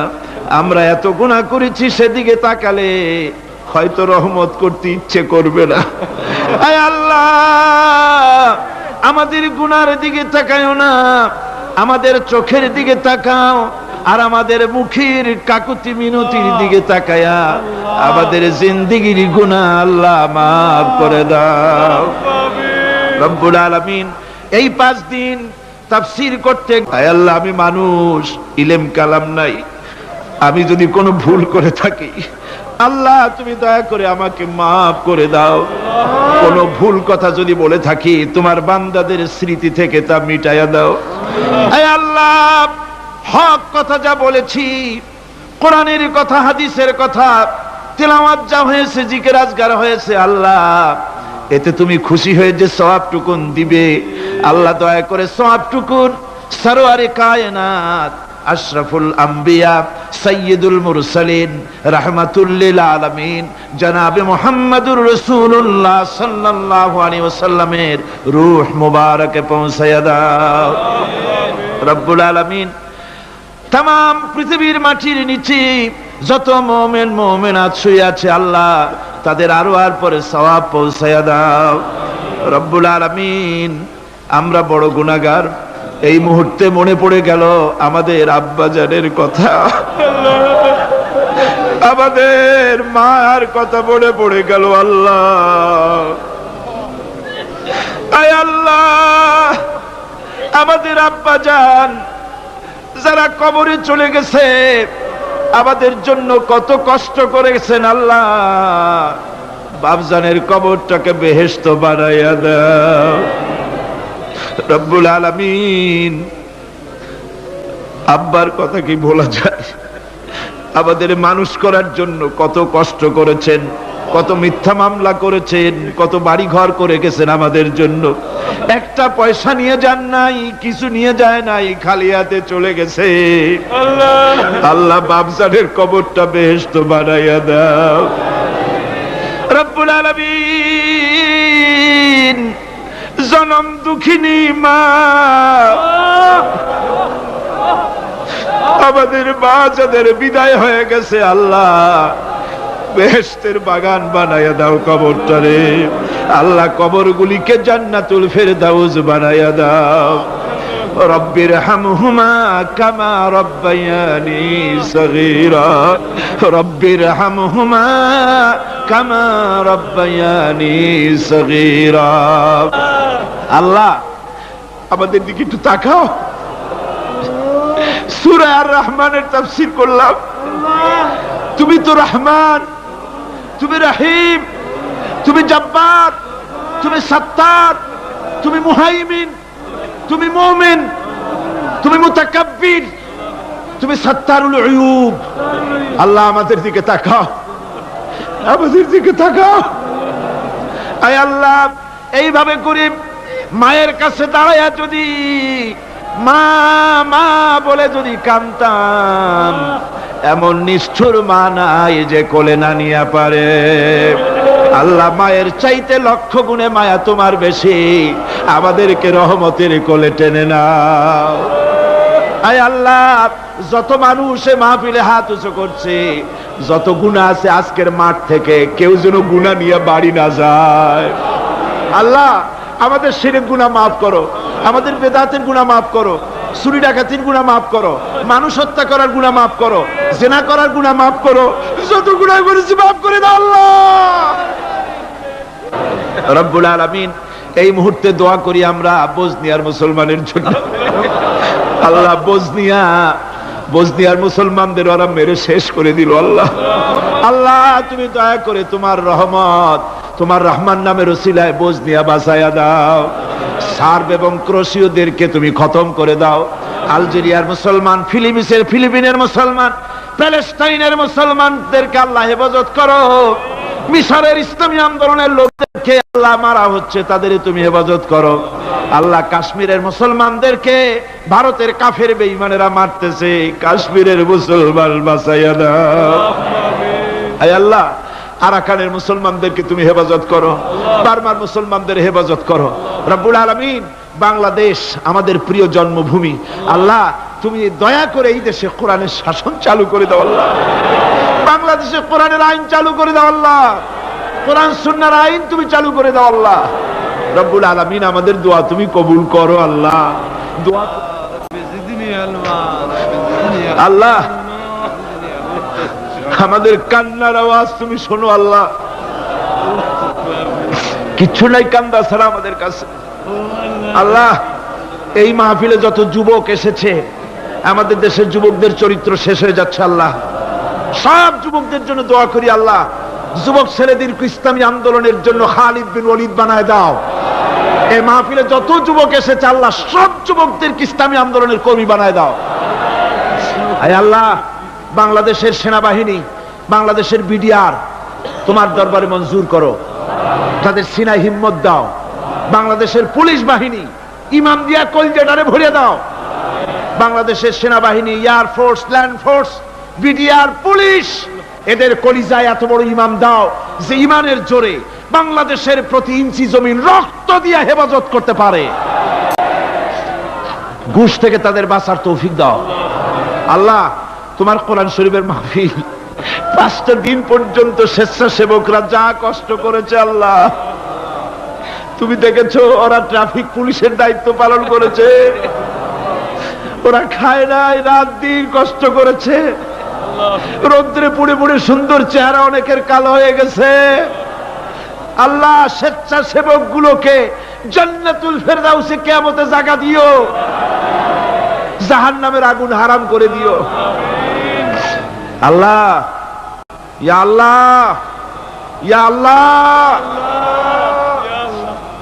আমার ভাইরা হুজুর সাল্লাল্লাহু আলাইহি ওয়াসাল্লাম আরাফাতের ময়দানে দুহাত উঁচু করে দিয়ে আল্লাহর কাছে চাইছিলেন, যাতে তার বগল দেখা গিয়েছিল। হাদিস শরীফে এসেছে, আল্লাহর কাছে দুটো হাত উঁচু করে দিয়ে চান, ইয়া আল্লাহ। আল্লাহ, কান্দেন কান্দেন, আজকে কানবেন না, কবে কানবেন? আজই তো কান্নার দিন। কাঁদেন আল্লাহর কাছে, আল্লাহ ভিক্ষা চাই তোমার কাছে আল্লাহ। আল্লাহ, অনেকের রোগ ব্যাধি আছে, মাফ করে দাও আল্লাহ। আজকের এক মহিলা আমার সঙ্গে টেলিফোনে কাঁদলেন, 20 বছর পর্যন্ত রোগে ভুগতেন। রাহেল আক্তার লাকি তার নাম। 20 বছর পর্যন্ত ভুগতেছে রোগে, কাঁদতেছে, বলছে বিশ্বাস করি কোরআনের মাহফিলে দোয়া কবুল হবে, অপারেশন যেন লাগে না, দোয়া করেন এই মহিলাকে যেন আল্লাহ অপারেশন না লাগায় ভালো করে দেন। হাজী আনোয়ার হোসেন সাহেব, আনোয়ার চৌধুরী সাহেব বহু বছর মাহফিলে থাকতেন, আজ আসতে পারছেন না, অসুস্থ। দোয়া করে আল্লাহ তাকে সুস্থ করে দিন। যত লোক টাকা দেয় আল্লাহ মাহফিলে সকলকে কবুল করো আল্লাহ। এই মাহফিলের জন্য জায়গা দিয়েছেন চট্টগ্রাম কলেজের প্রিন্সিপাল, আস্তির দুনিয়ায় নাই আল্লাহ, ভিতরে বেহেশতে জায়গা দাও। ইসলামী বিশ্ববিদ্যালয়ের জন্য যিনি জায়গা দিলেন তাকে তুমি বেহেশতে জায়গা দিও আল্লাহ রব্বুল আলামিন। মাওলানা আবু তাহের সাহেব, আফসার উদ্দিন সাহেব, বদিউল আলম সাহেব এবং আমার অত্যন্ত স্নেহাস্পদ অধ্যাপক মুফিজুর রহমান সাহেব, আল্লাহ সবগুলিকে তুমি কবুল করো আল্লাহ। আয় আল্লাহ, তুমি সবাইকে কবুল করো। সকলের নাম তো আমার মনে নাই আল্লাহ, তুমি তো সবাইকে চেনো। ইসলামী আন্দোলনের সমাজ কল্যাণ পরিষদে যারা খেদমত করে আল্লাহ, তুমি সবাইকে কবুল করে নাও আল্লাহ। আমি 1 মিনিট ছেড়ে দিলাম। যার যার মনের কথা মাথা নিচু করে চক্ষু বন্ধ করিয়া একেবারে গোলামের মতো, ভিক্ষুকের মতো হয়ে আল্লাহর কাছে বলেন। যার যার মনের যা চাওয়ার আছে আল্লাহর কাছে চান, কেঁদে কেঁদে চান। আয় আল্লাহ, শাহিদ সাহেবের হায়াত বাড়িয়ে দাও। আয় আল্লাহ, শাহিদ সাহেবের হায়াত দারাজ করে দাও। আয় আল্লাহ, তাকে সুস্থ করে দাও। আয় আল্লাহ, তার কণ্ঠস্বরকে আল্লাহ তুমি হেফাজত করে দাও। আয় আল্লাহ, তাকে সমস্ত রোগ ব্যাধি থেকে শিফা দান করো। আয় আল্লাহ, তার হায়াত দারাজ করে দাও। আয় আল্লাহ, তার শরীরকে সুস্থ রাখো আল্লাহ রব্বুল আলামিন। রব্বুল আলামিন, আয় আল্লাহ তাআলা, তোমার বান্দারা মনে মনে কি চাইলো আমি জানি না, তুমি আলিমুম বিযাতিস সুদূর। তোমার বান্দারা মনে মনে চাইছে সব তুমি জানো আল্লাহ। আল্লাহ, যে যা চাইলো জায়েজ তরিকায় সবাইরে দিয়া দাও আল্লাহ। আমার মা বোনেরা, মেয়ে লোক মানুষ, পেটে বাচ্চা, কোলে বাচ্চা, কষ্ট করে মা বোনেরা বহুত দূর দারাজ থেকে এসেছে। আল্লাহ, আমার মায়েরা বোনেরা যারা আসছে, আল্লাহ কিয়ামতে তাদেরকে খাদিজা এবং আয়েশার কাতারে দাঁড় করায় দিও। আল্লাহ, আমার মা বোনদেরকে পর্দায় থাকার তৌফিক দিও। আল্লাহ, মা বোনদেরকে তুমি হেফাজত করো। যত রিকশাওয়ালা এসেছে আল্লাহ, এত কষ্ট তারা করে, ওদের ভাগ্য তুমি উন্নতি করে দিও। আল্লাহ, রিকশাওয়ালা, ঠেলাওয়ালা, কুলি, মজুর, আল্লাহ সকলের উপরে তোমার রহমত নাজিল করো। কলেজ বিশ্ববিদ্যালয়ের শিক্ষক, ছাত্র, ডিসি, এসপি, জজ, ব্যারিস্টার, ম্যাজিস্ট্রেট, আইনজীবী, বুদ্ধিজীবী, সাহিত্যিক, সাংবাদিক, প্রকৌশলী, চিকিৎসক, কৃষিবিদ, আল্লাহ সকলের উপরে তোমার রহমত নাজিল করো। আল্লাহ রব্বুল আলামিন, আমরা এই বিশ্বাস নিয়ে হাত নামাচ্ছি যে আমরা এতক্ষণ যা বলেছি তুমি শুনেছো, আমরা যা বলেছি তুমি কবুল করেছো। আয় আল্লাহ, আমাদের মুনাজাত তোমার দরবারে কবুল করে দিও। আল্লাহ, সুবহান রাব্বিকা রাব্বিল ইজ্জাতি আম্মা ইয়াসিফুন ওয়া সালামুন আলাল মুরসালিন আলহামদুলিল্লাহি রাব্বিল আলামিন ওয়া জাআল আখিরা কালিমাতিনা ইনদাল মাউত লা ইলাহা ইল্লাল্লাহু মুহাম্মাদুর রাসূল।